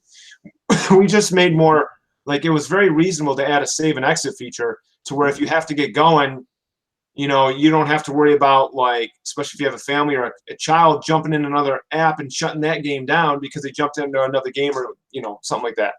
Yeah. But as far as like all the other stuff, yeah, man, we're still working on the game to make it better. But bottom line is, like, if you look at the patch notes, you'll see that the things that we had, you know, worked on in the past have not only come a long way, but it's just you can play from A to B. You know, you're going to be able to play from A to B. Whoever was frustrated in the past, try it now, especially if you were worried about the lock picking. And another thing, it still comes down to you have to try and train. You know, and once you start to hone your craft, so if you get towards the end of the game, you become Super Henry. You become like Hulk. Like, 5 guys at a time. I'm not kidding. Like, you can, and lock picking, honestly, as you progress, it actually gets pretty simple because you have leveled up now. And the ones that said easy or even hard, you're just used to it. And as remember, there's perks even for lock picking. So you Absolutely got to get better at it. I'm glad you said that, and I want to give a shout out too because I'm running it on the X, and it looks fantastic to me. You know what I'm saying? Like the cinematics look. So I could only imagine, you know, what King is experiencing on PC and stuff like that. And like you said, the first thing I noticed off the bat was the optimization, and I'm like, okay, they went back in here because definitely things are flowing much smoother, looks better. You know what I'm saying? And a lot of that stuff is that other older stuff is cleaned out. So I'm gonna speak to Lord Fonz personally, who's a huge fan of your game, telling me to get out there and get that new DLC. Patch 1.7 and Xbox enhancements is out here in these streets. So that's it, man. I mean, so obviously we're very humbled and proud to see you, man, rocking that ILP shirt at PAX East this year, man. Really humbling to have you, man. And any more announcements? Obviously, we put the roadmap out there in the chat for the Lords. You know, any more announcements on the way for a DLC plan for the future? Well, I mean, you know, we're still working on optimizing and all that stuff. We're always going to work on making the game a better experience. But we, you know, there's no doubt if you see on the roadmap that the next DLC in line is Band of Bastards. Woo! Really looking forward to that one. And nice. You know, it's definitely going to be very unique and different from what you've seen in the first 2 DLCs. And but you know, we take it one day at a time. Yeah, we've given you guys like our vision, and our vision is Kingdom Come Deliverance, and to make it better and bigger and better. And after, you know, Band of Bastards, then we have another special one that we talked about all the way in the Kickstarter that the backers are going to get for free, and that one's called The Woman's Lot. Yeah, so I peeped that. Yep. There's actually going to be an interesting, you know, little thing that you know, a playable character as well, I'm not going to give away who she is. Some already have their speculation and whatnot, and we'll see. But yeah, we have a couple more DLCs left, and you know, there's more in store. We still have, even a documentary, an official documentary for us that we're also going to be, you know, we're working on that too. So a lot of exciting stuff, and I really appreciate the fan support and hanging in there with us. And you know what, we're always there, man. Like you know, I love working with the community. I love you guys. We got you know, Christian, our European community manager. We tag team it up, and I'm in touch with those guys every day on Skype, man. Just like they're right next door to me. So we got communication. We're gonna be here for a while. That's what's up, man. Great to see the continued support. This game is definitely one of the surprises of 2018. And just to see, like I said, you guys started from a Kickstarter, to see the growth, and now it's like almost in that AAA space, and just continuing to get that support. These are the success stories we like, because a lot of times in the gaming industry, we don't see stuff like that. You hear about stuff getting canceled, studios falling apart, you know. So continue to support this game. The Lords will always support this. It's in our realm, right up our alley. I love podcasts, so we had to show you love, man. So before we get you out of here as far as the KCD stuff, I gotta ask Lord Rick the question we ask every Lord at the round table. I need those top 5 video games or franchises of all time. Whoa, that's a hard one. That's a hard one. And I might give you Kingdom. I might have you throw KCD in there, so you have to report back to your bosses and don't get in trouble. No, you know what? We're gonna make this easy. I'm not even gonna throw it in there because let's go. I'm gonna put any bias aside as much as I love it. Let's go. I'm gonna have to do like series, otherwooz Dark Souls would be in there every time. Yeah, series, franchises. This is tough. I gotta go number 1 with the Zelda series. Woo! Zelda's back. Yeah, that's like a 90 percentile. Because I'm so passionate about Zelda. Is my only complaint in Breath of the Wild, but it's a big one. As much as I love it, where the hell did temples go? Yeah. What's your problem? I mean, those are some of the best things, and you want to put in little shrines? I don't care if there's 1,000 of them. That was a controversial thing. Where's my water temple? I think this isn't a glitch. This is just me and piston shot. No, you're right. A lot of people said the same thing. You're definitely, a lot of people are in agreement with you. So we got Zelda. I will always buy Zelda, and I love my guys. I love those guys, what they do, and all the way back to Mr. Miyamoto. Nice. I saw him at E3, by the way. That was a whole other story. So he's the man. So I and again, this is just the kid in me, man. But I gotta go next. What you got? Ooh, this is tough. Come on. I'm probably gonna just be very easy on this. Would say Mario, man, just because Mario, man. Nice. I love this is what Nintendo shot it through. I love it. I gotta go Dark Souls. I have to. Ooh. All right, that's 3. That's 3. Probably actually, if I'm going in order, I'm gonna go Ghost Recon series above. I am. Salute. I love Ghost Recon. If I was single and I had time, I probably would have tried to compete at the highest of levels. Woo! We did try. We weren't that great. We were a top 50 team on MLG back in the day. That wasn't actually that good in my opinion. Yeah, there was hundreds of teams, but we tried. But I was like a married man, so I was responsibility. ManTalk. And kids, right? And kids. I have 5 little kids, so that's right. You can't be level 600. You got kids. You got to take it down. You got to take it down. Ghost Recon, Dark Souls, Zelda, Mario. One last one to finish it off.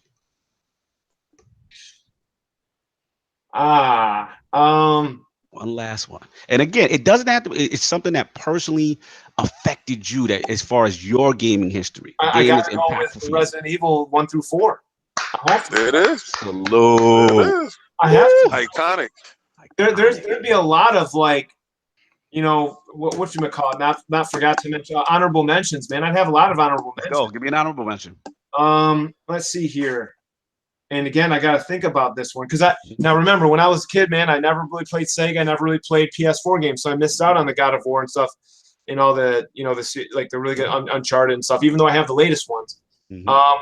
Honorable mention. This much.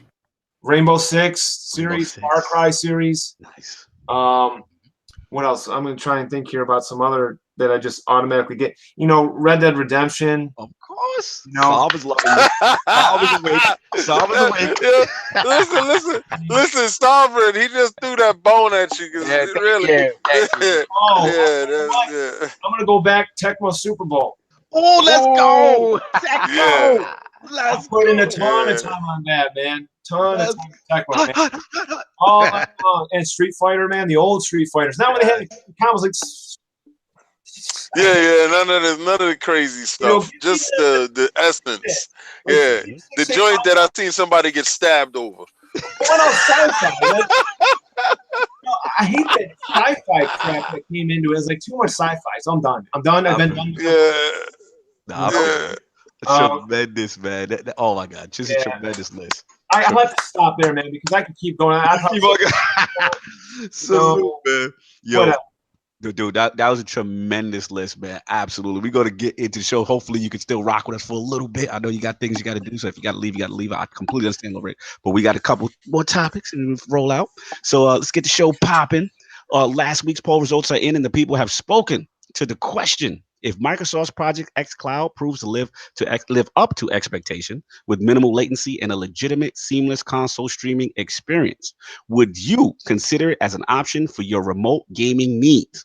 The winner at 62% of the vote was yes, I would at least consider Project X Cloud as an attractive option group. Coming in at second place at 34% was the no. Traditional console will always be greater than streaming group. And coming in at a shallow third place at only 4% was the What's Up with That Crackdown 3 release date, though. Why does that even have anything to do with it? They don't care. It's our shallow lords of the realm. Thanks to all the lords who participated in this poll. Lord Saw, what you think about that, man? Listen, man. Listen. I'm going to play. If you're telling me that I can take my Xbox wherever it is, and you mentioned this when we spoke about it, yeah, that Switch is kind of in the bushes a little bit. If you tell me I'm gonna play my Xbox games wherever, and it's gonna be a reasonable facsimile of what I have in my house, yes, yes, okay. Absolutely. No doubt. Fair enough. The Lord has spoken out. We have a new poll coming at the end of the show. So let's get into these topics and blaze through. Lord Sovereign, Rockstar and working conditions. What's going on? All right. So when I first brought up this topic, I got a lot of pushback from Let me tell you something. It just felt like a lot of dirt is coming out lately, and these companies aren't treating their employees well. And it just seemed like, you know what it was? I'm sorry I gave you pushback. It's a beautiful topic. And when I say a beautiful topic, it has a lot of points to talk on, but it's not a beautiful situation that's happening to these people. Yeah, all right? Which is why I'm approaching it from a different perspective than most people would think. So bear with me while I get there, right? Let's go.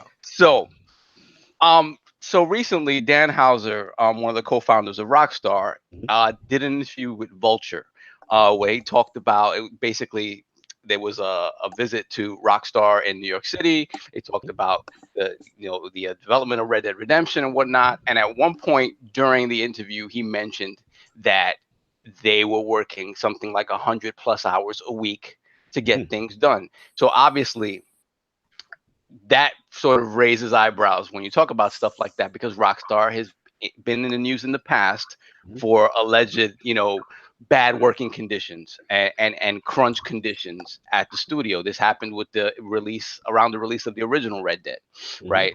So Dan Houser made this statement, and people all over the internet, I'm pointing directly at Jason Schreier, indicated that he had more information from anonymous sources, and in all likelihood there would be some sort of expose type thing that he would release soon. Right, he had that freestyle cooking. Speaking about this sort of stuff, and then Dan Houser uncharacteristically came back out and said, "Wait, there was some misunderstanding about how I worded that stuff. I meant that the writing team, like the 4 people, the primaries on the writing team, for X amount of time, we really go hard to finish up everything that needs to be done at the studio. To be very clear, like no one is forced to work OT." People, if you're super passionate, you want to stay here, we don't stop you, but we don't force you to do anything, which is weird because they don't ever talk about that stuff. Right. So what after that, then there was more discussion about, well, there's going to be more stuff coming out indicating that isn't necessarily true, or it is true for some people, and not others. And then another uncharacteristic thing that they did was they sort of let loose sort of their rules for social media interaction with their employees, and sort of told them, hey, go out there and tell us how great it is. Tell everybody how great it is to work for us. Like, this is not true. So at the end of the day, this is the way I feel about it, right? And we've talked about this in past episodes with other companies and this sort of crunch stuff. I say this: does the gaming industry on some sort of level need some sort of regulation where this stuff doesn't happen, especially for like new incoming employees, people fresh out of college? Absolutely. Now, that said, I'm going to tell you this from my perspective. I'm a grown man. Let's go. More man talk. If I don't care how much I'm getting paid, I don't care how much of a dream position it is for me. If I am in a position where I am not happy with what I'm doing, despite it being the stuff I'm so passionate about, and if I feel I'm being disrespected and abused, I'm gone. No one's putting a gun to anyone's head to do this stuff. Damn it, If so you're stealing all my points, Jesus. It's just it is baffling to me that this stuff, obviously there's certain checks and balances and regulations that need to be put into place. Absolutely. But at the same time, it is your choice to continue to work under those conditions. Right. I listen, if I feel disrespected, I have to look at myself in the mirror every day. I'm not going to take that. I'm moving on, and that's it until I find something that doesn't make me feel that way, right?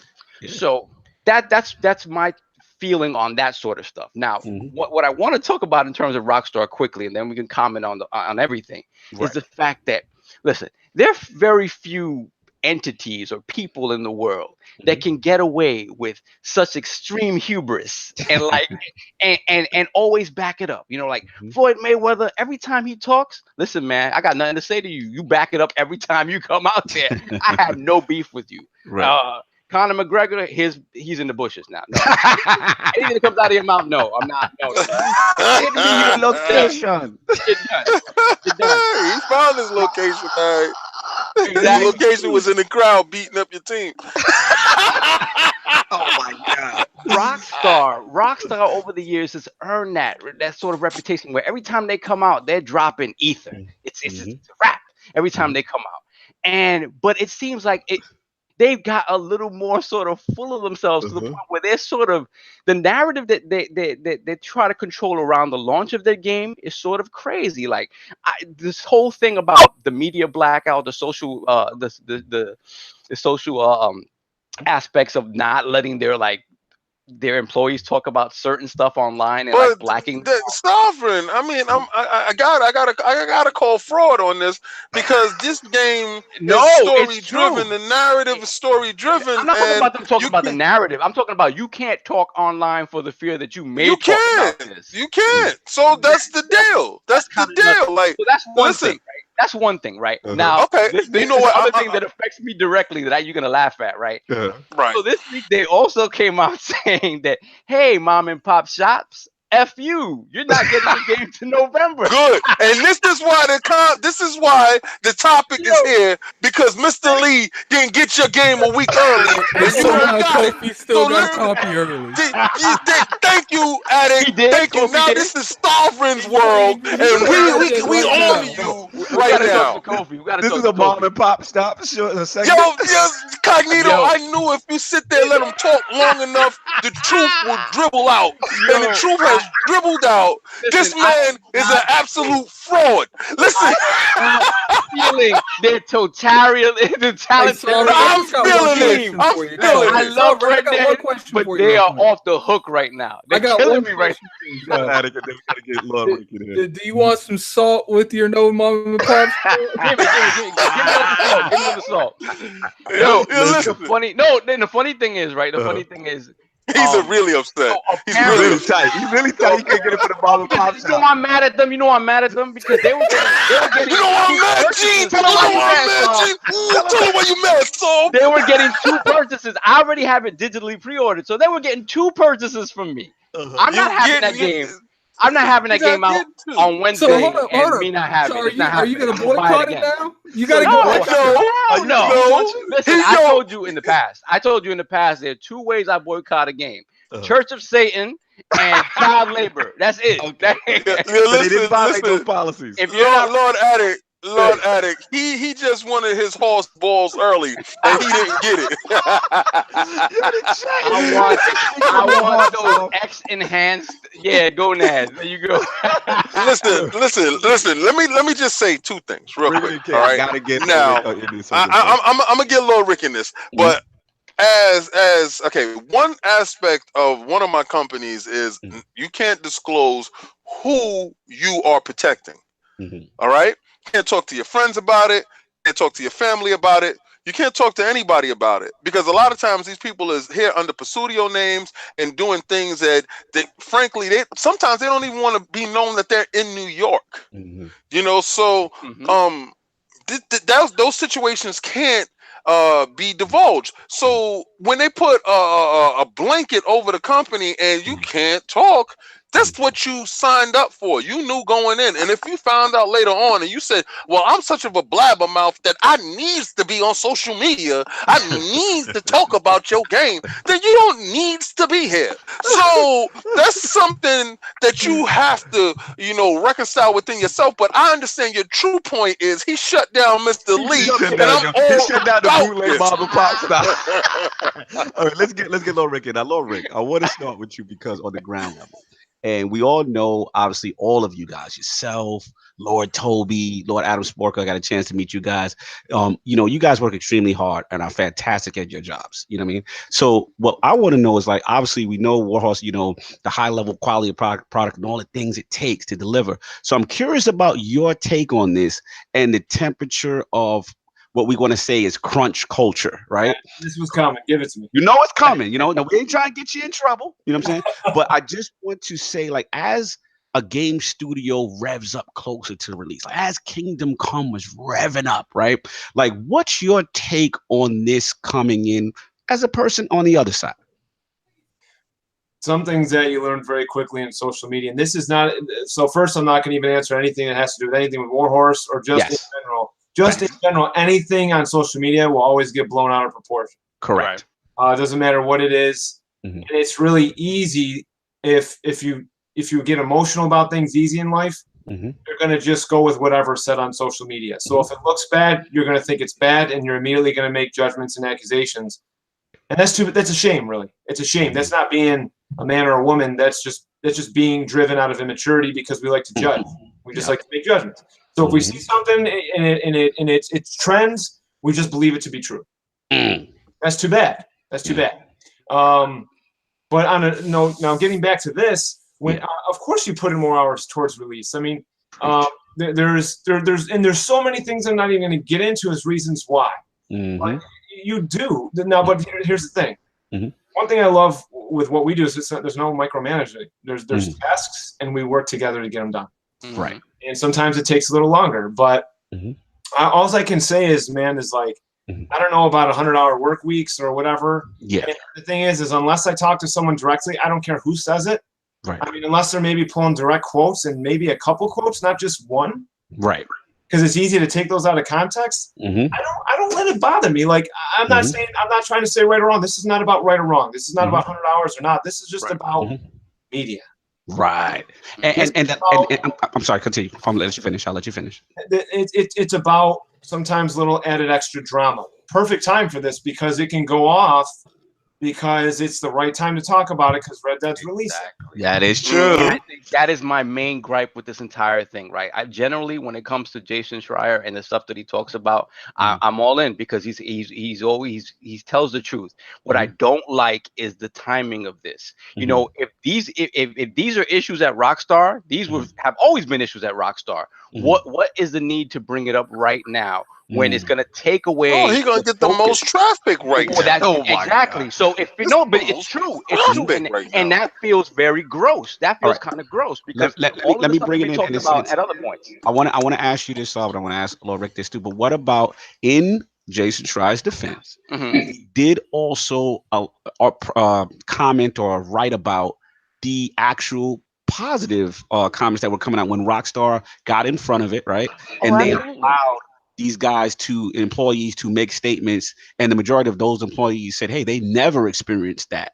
So what do you say to that with A, him allowing that information to be released, and B, the also thought of like, I see this banter on the internet, which is kind of well, if those guys are paid to say that, or are they under duress, that kind of thing to say that. Like, what say you to those kind of things, comments? Well, the thing is I mean, Jason is Jason. I don't know his business. I don't know him as a person, so I don't even want to go there because I don't really know, man. I don't really know like this, and I don't even try and spend too much time on that because at the end of the day, for me.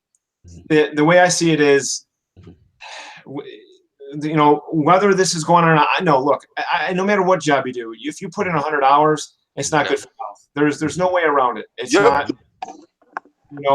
So that's just I think we could agree that's just it's not going to take the best toll on you. But at the same time, if you talk to old school folks, who used to work really hard and extra hard for their families when it was a lot more difficult. That's some of the things they did, and they were proud to do that. So I'm not going to go in and make judgments because I don't know these people. Honestly, I don't have any relations with anybody that works on Red Dead Redemption. And even if I did, who am I to say anything about it? So all I'm going to say is I'm going to make it very basic, very general. I don't think it's healthy to put in that many hours a week. The most hours I ever worked in 1 week was when I was a garbage man. All right. I was just about to ask you that. Yeah. What's the most hours you put in? I started at 5 a.m. One time I got done at 8:30 at night. I'm like, I might as well sleep in my damn car. And then work the next day. But make sure you take a shower first, though, because oh my God, that garbage man. Yo, listen, he know exactly what I'm talking about. My boy Jason is a garbage man, and let me tell you something. He comes over, he can take 4 showers. I'm like, brother, where was you doing the garbage, man? Brother. You want to think it's clear when you're doing recycling? No, sir. Recycling, and I did over 1,000 stops. And you're going in this restaurant, man, and I'm just telling you, there was maggots, thousands of them on the ground. Wow. Yeah. Wow. Shout out to the sanitation department. Try being a garbage man during hunting season. Yeah. Oh, God. Oh, no. Absolutely. No, I hear where you're coming from, Lord Rick. I definitely hear where you're coming from. But the point is this, I try not to really formulate too much of an opinion on it because I'm not there. Yeah. And I don't know the circumstance. What if someone did work 100 hours a week? Did they want to? And if they did, then that's nothing wrong with that if they wanted to. That's one hell of a paycheck, Rick. That's one hell of a paycheck. I mean, you guys hear me all the time talking about my crazy work week, and again, that's all by choice. And when I don't feel like doing it, I don't feel like doing it, and I don't do it. And it's just the grossest stuff around this stuff is that it's happening now because it's taken away from. And maybe Red Dead is a game that anything out of Rockstar maybe is a game that's kind of immune to this, and it's gonna sell gangbusters regardless. But the fact that all this negative stuff is coming out the week of the game, it don't sound negative to me. This is the whole thing. Like the attempt to make it negative. That's what I'm saying. If you remember, because Jason Schreier has said that there's still something in the pipeline that's probably coming out this week. Closer to the game's release. I want to get in, and then I want to get in this too. The reason why I say, okay, I'm gonna give you 2 scenarios, right? Now you can have one of those people that have one of those horrible jobs, and when that 1 hour feels like 10 hours, right? All right. Or you can have one of those jobs that is so lit, that is the bomb, that is it time to go home already? That type of job. Right. So let's say he's at is it time to go home already? Listen, I got another 5 to 6 hours in me. Let's continue working on this because we was making real progress and we're almost done. So who's to say that person or those people, that group didn't do that, didn't have a blast doing it, and probably said it in the vein that, last week we did 100-hour work week. It was crazy. Eventually, this won't be an issue. In fact, everyone will be talking about how good the game is. And it's like, well, how do you think the game got so freaking good? Because of the dead. Yeah, who takes the job? Well, one of the things I want to point out is, I've talked to a lot of devs in the industry. Crunch time does happen a lot, like especially, when they have to meet a certain milestone for their publishers and stuff like that. I've been told there's a couple things when it comes to it. Usually after the game's launch, they get a little bit of downtime, and I don't know if that happens with Rockstar. I'd assume because they about to make a lot of money off this game, right? But there's a couple things going into it. I don't necessarily. I do think they did say there were people working 100 hours a week there. I would say, if anything, that's a lot of your higher ups, the people that's overseeing an entire department, because they're trying to make sure everything is connected dots there. So I would say that they're working a lot of hours. Now, I'm not saying that they're working 100 hours every week, right? They might have had a week where they had to meet a criteria. They worked 100 hours that week, and then probably went a couple weeks working your standard 40, 50 hours in that district. First thing I want to say is, like, we don't really, he didn't even say that. All he said was, we have people working 100 hours a week to make sure this game comes out. When you say it like that, it seems like we have 100 passionate people working to make sure this game comes out how it's supposed to. And you know, we live in a day of Twitter. Twitter, everything gets leaked. Right. If there was a lot of misusing management there and people huge, that would have been on Twitter. Like in some way, shape, or form, you have all those people and you're managing all these people. If there was a lot of people over there that was not feeling how they were being worked, it would have been on Twitter. It would have been on NeoGAF. There would have been some kind of leak.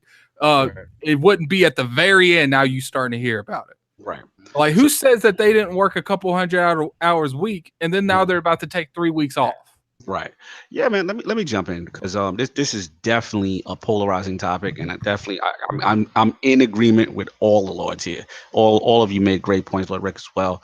And I think it's interesting because obviously the employees, this news that's coming out is definitely polarizing, right? And I want to shout out. I had a great conversation with the Four Guys Recorders guys. Shout out to Inferno, Clowns, and Assassin, those guys on their show. And I guess my perspective is a little different as an IT guy because I can only speak for myself, right? But in my field, it is outright verbalized at point of hire, like what is expected, and that there will be various crunch periods throughout the year, whether it's like either some type of migration or whenever we're doing like any type of cloud infrastructure changes, you know. So at that point, to me, the issue comes down to whether it's paid OT, compensation involved or not. Now, if it's clear that there's no paid OT for these crunch periods, then at that point, I'm with Lord King, Lord South, like becomes a personal decision to remain with that job, right? Because once you sign up, I don't think you can have it both ways and complain. You know what I'm saying? You knew coming in, again, if that's the case, right? So my thing is, you know, if you're upset and you're like, hey, they're working me too hard and I didn't expect this level, you know what I'm saying? Then it's time to put that resume up.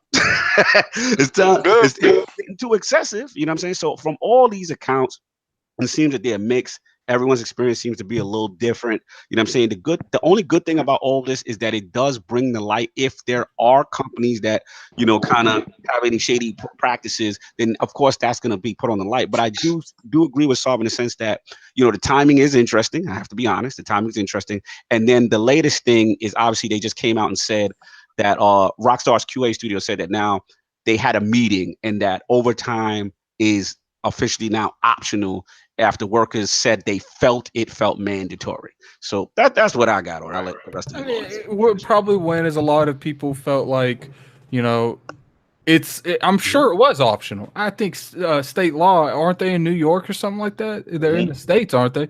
It has to be optional unless they're on salary. He said, so who's boycotting Red Dead? So, nobody, Brad. Not a soul. People have said anonymously that this stuff doesn't apply to all the studios since they have various studios around the world. Like, expectations are different in different places. Right. So not everyone's experience is the same. Some people may feel like it's more mandatory than others. And at different levels of management also, like higher management as opposed to like, you know, ground level workers and whatnot. All I know is regardless if they really did work them 100 hours for a little bit to make sure this game because I mean we've seen the game. It's a very mass game, highly detailed. It would not surprise me one bit if these people had to work 100 hours to make that possible in that amount of time. You know what I say? I say this, right? Like Rick said, like how do you expect this to happen with that level of detail that their game? I say this, man. For that 100 hours that you work, don't worry, I'm gonna buy your game, and I'm pretty sure that millions of other people are going to buy your game. And I'm pretty sure while you're on vacation and I'm back at work slaving and playing your game, you're going to give me that shout out and say, salute, thank you for the 100 hours that you worked that week. I am not going to shed a tear because there's a person this week that didn't work 1 hour that will definitely work that 100 hours. So, and you know, Rockstar, I don't think we've ever heard any kind of negativity thing when it comes to then I do think that if they did work people like that, like consistently, not like 1 week, consistently, then Rockstar probably should hand them a little check after the game comes out. Like, but that's neither here nor there. We don't know what's going on. No one's came out and said openly what's going on. We don't These know. People could be working 40 hours and the writer worked 100 from home. We don't know that. That's perfectly plausible. The writer could have been working 100 hours from home, and everyone else was working a standard shift. Now, I don't think that kind of content, that kind of quality of game, it would not surprise me if they work an average of 60 hours a week. No, absolutely, man. Let's get to this banging topic. Yeah, let's get out of here because we got one last one. We got Lord Rick's got his Giants coming up, so we got to get him out of here, man. But last one, we'll fly through it. Is Days Gone? The days are gone, though. What happened to your days, though? Shout out to the people that come up creative little sayings and say when stuff happens again. I say this, right, because I actually champion this subject to come to the forefront. So I'm going to present this to the table. Go for it, like, because a lot of you guys out here be talking that crackdown crap. Y'all, that crackdown. Why it keep getting pushed back? Was delayed a couple months, wasn't it? Or at least a month. It's April. Yeah. So it needed to happen. You got the bug too. Days Gone has got thrown in the bushes. Oh my God.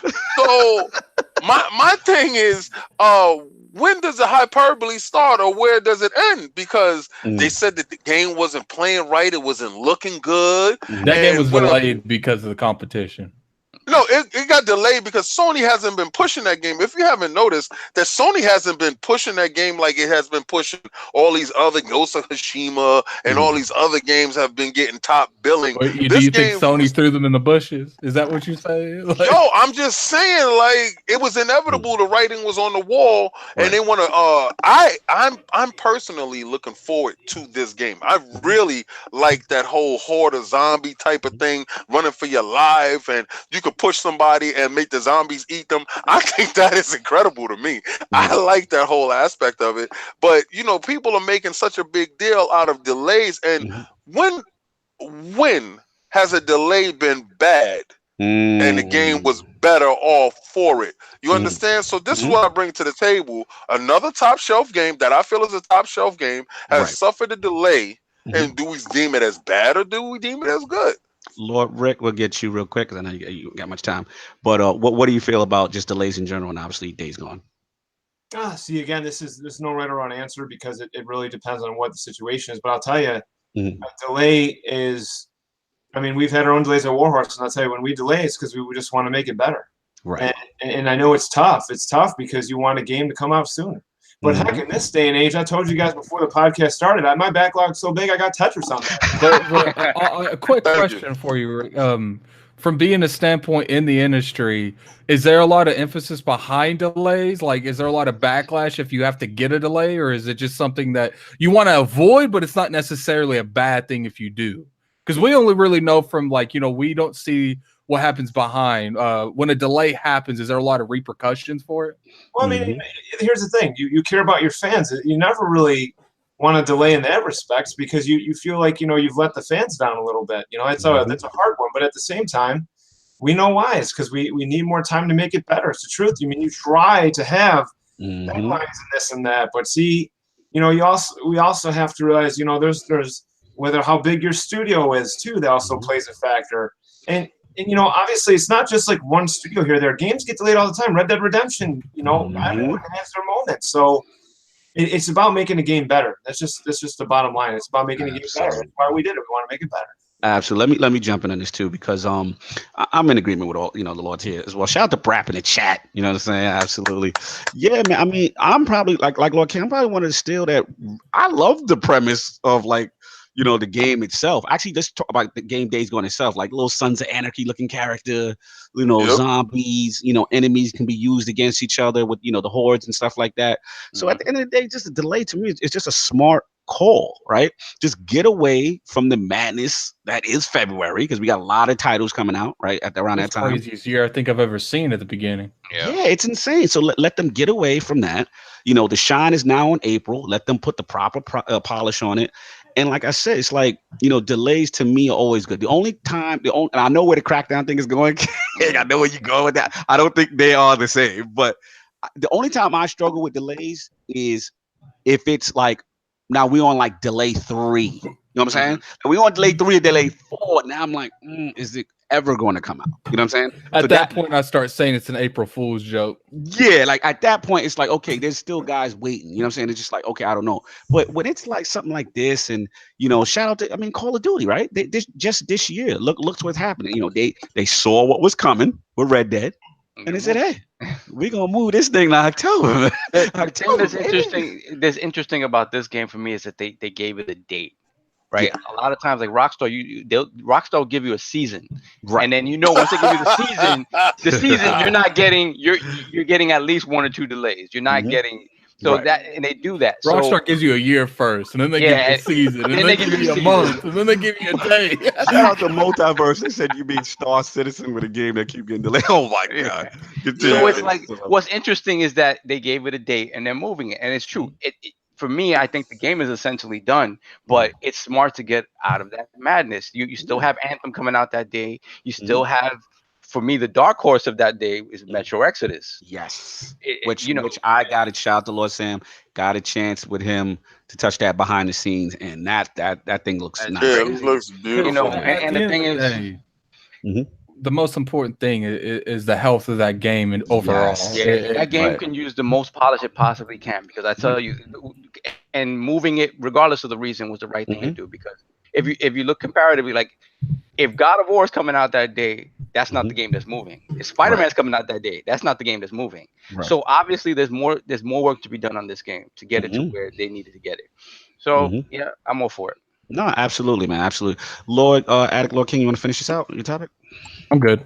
Okay, cool. King? Well, I say this, right? And I say with any delay, like Lord Rick said, back in the days, we had like 1 or 2 games for the year. And, we were happy with that. And we were starved till the next game came out. We made that $1 million seller day one. So now in this day and age, where we have backlogs, like he said, you have backlog of Tetris. This is a backlog. I tend to push games off. I don't buy games initially anymore. I've learned because I'll buy a game at $60, and when I get a time to play it, it's actually $30 when I get around to play it in the store, and I could have saved myself $30. Yeah, all right. So nowadays, delays are good. This is what I feel. Delays are good. It gives the time for the company to put the shine on that game. And this is a game that I was really looking forward to on PlayStation. So I wanted to have its Spider-Man moment, its God of War moment, its time in the sun that, PlayStation guys gravitate toward. I wanted to trend on Twitter. I wanted to be topics and talking points. I don't want it to be lost in the shuffle in between the Anthem or this game and that game. Every developer deserves to have that spotlight on them at least for 2 to 3 weeks. Absolutely. So let this game get its shine, and I feel the delays are good for the industry. So we all got a backlog. If you don't have a backlog, you're not playing. And like Lord Sov and Lord Rick said, what was the famous quote, Lord Sov, my motto? What is it? A delayed game? A bad game is bad forever. A delayed or something like that. A delayed game is whatever. I forgot it. we know the gist of it. I get the gist. All right, let's get the poll. Let's get out of here. So that was the good section right there, King. So with the poll. So in reference to both the recent positive and negative testimonials regarding crunch culture conditions at Rockstar Studios, which statement closely represents your sentiments regarding game release deadline environments? The choices are A, no one is forced to do anything in regards to employment. Crunch comes with the territory. B, some companies will coerce you into extreme hours. Crunch is wrong. C, crunch is only an issue if there is no OT or compensation. Or D, I don't care if Red Dead don't release on time, I'm going to crunch the studio. That is the best. Yeah, I think that might be the best one you came up with. Please make the IOP. Or you say you're gonna like make the studio to some cereal and crunch up the cereal, put some sugar in the cereal and butter cow on it? Is that what you I said? figured you like that one. Lord Rick Langnese, an absolute pleasure to have you in the realm of the Lord. Where can the fine people find you? And what else do you have going on in the world of Kingdom Come Deliverance? Where can they find me? They can find me on Twitter, Rick5292, which I am the same on Steam and the same on. I probably won't accept your friend request. No offense. You sound like Solve, the offline profile. Because I try to keep KCD in the forums, because otherwise DMs are crazy, and that's okay. They're open on Twitter. You can DM me anytime there. Reddit, same thing, man. It's always Rick5292 on the Xbox, same thing, and eventually PlayStation. I got to change my tag to Rick5292. Yes, please. But you know, I kind of already mentioned about what's going on with Kingdom Come. You know, we're working on a quick hotfix now, and then we also have, like I said, more DLC that's coming out. Always optimizing, and check out that DLC roadmap. Yes. If you follow Warhorse Studios on Twitter, just at Warhorse Studios, then you'll be able to keep up with all the latest stuff as well. And but again, hit me up, Rick5292. I love talking to anybody, anytime. Absolutely. The Lord of community managers, super passionate. It's always a pleasure to see you out there making the rounds, promoting the game, and just to see the success of this game, man. It just really warms the Lord's heart. We love the journey. We love to see you guys continuing to put great content out. And shout out to the studios for having the longest DLC name in the history of DLCs. The amorous adventures of Sir Bold Sir Hands Captain. Almost. Bold Sir Hans. Bold Sir, damn it. I almost had it. Salute once again, Rick. Lord Addict, where can the fine people find you? What you got going on? You can find me on Twitter at Lord Addict ILP. You can find me on YouTube at Gaming Addict. I'll probably releasing some videos this week. I don't know yet. Depends on how I feel when I get off work tonight. I'm gonna go ahead and put in the comment section. You ain't gonna do 100 hours this evening? What's up? I'm gonna put in the comment section. Our guest is Twitter, so definitely go follow him on Twitter. Yes, there's his Twitter. I appreciate you for coming on, Rick. It's been a pleasure talking to you, and see you guys next week. Absolutely. Lord Sovereign, how can we find people find you? What else you got going on? You can find me at LordSovILP on Twitter and BX Sovereign on PSN and Xbox Live. Lord Rick, thank you for coming through, man. Much appreciated. Unfortunately, I didn't get to meet you at PAX. Hopefully next year that will be a different story. And just guys, pick up this game. Pick up this game. Please. There's all this talk around Red Dead about how it's going to move the open world genre forward, and you guys don't get enough credit for what you did with your game.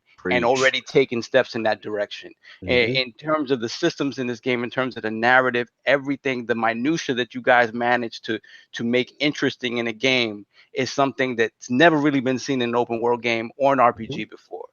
You guys don't get enough credit for that. It is absolutely a high watermark when it comes to RPGs. So guys, pick this game up, please. Absolutely. Lord King, where can the fine people find you? What you got going on? All right. First and foremost, I'm bowing to Lord Rick, because you set my expectations when we got to PAX. You know, my expectations for every developer or every project manager or every voice of the company from there on. Like, if that level of passion isn't there, I'm not engaged. You understand? And you keep that same energy. It was nothing funny with you, because when we met up later on, same energy, different place, same energy. Facts. You understand? So you are a respected, honorable member of the realm, and it is a pleasure to know you. All right. Likewise, gentlemen. Likewise. Thank you. I want y'all to understand this is the new spot, and no disrespect to the old spot. We still cool. There's no red versus blue, pick a side type of thing. Exactly. You know, because you know, in this climate, everybody is pick a side. There's no pick a side. Stay subscribed over there, subscribe over here, hit those likes over there, hit those likes over here.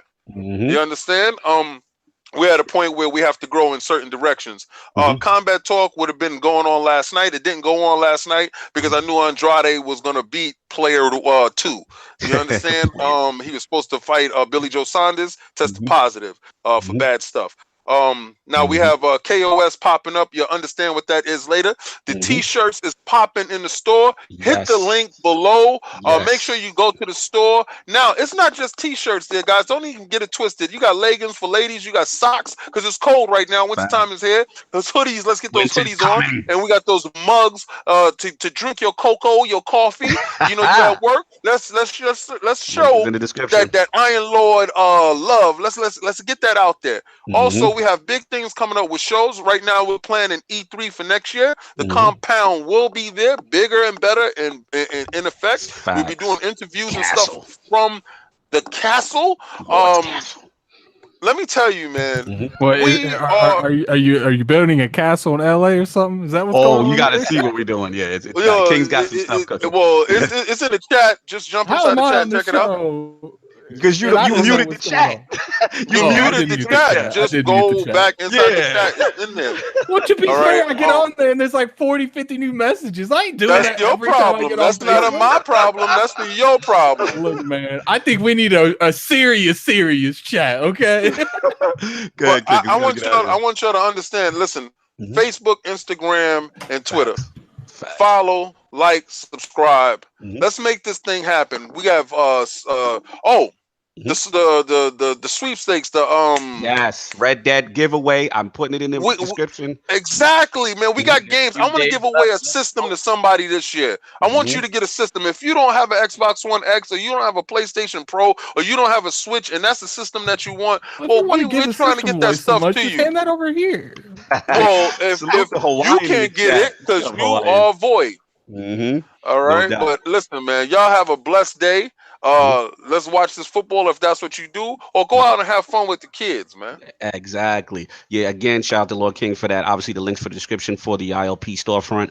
And like I said, all the latest Royal swag is up in there. Again, not just shirts. Winter is coming. We got the hoodies. We got the sweaters. We got more stuff coming, more colorways. Please check that out. And of course, do not miss our Red Dead giveaway. There's 4 to 5 days left. Please get in there. Follow the instructions. You get a chance to win a digital copy of Red Dead, the game of your choice, the platform of your choice. So please check that out right there. And obviously, like I said, Lord Rick, an absolute pleasure to have him in the realm talking. Please salute Kingdom Come Deliverance. It's a fantastic game.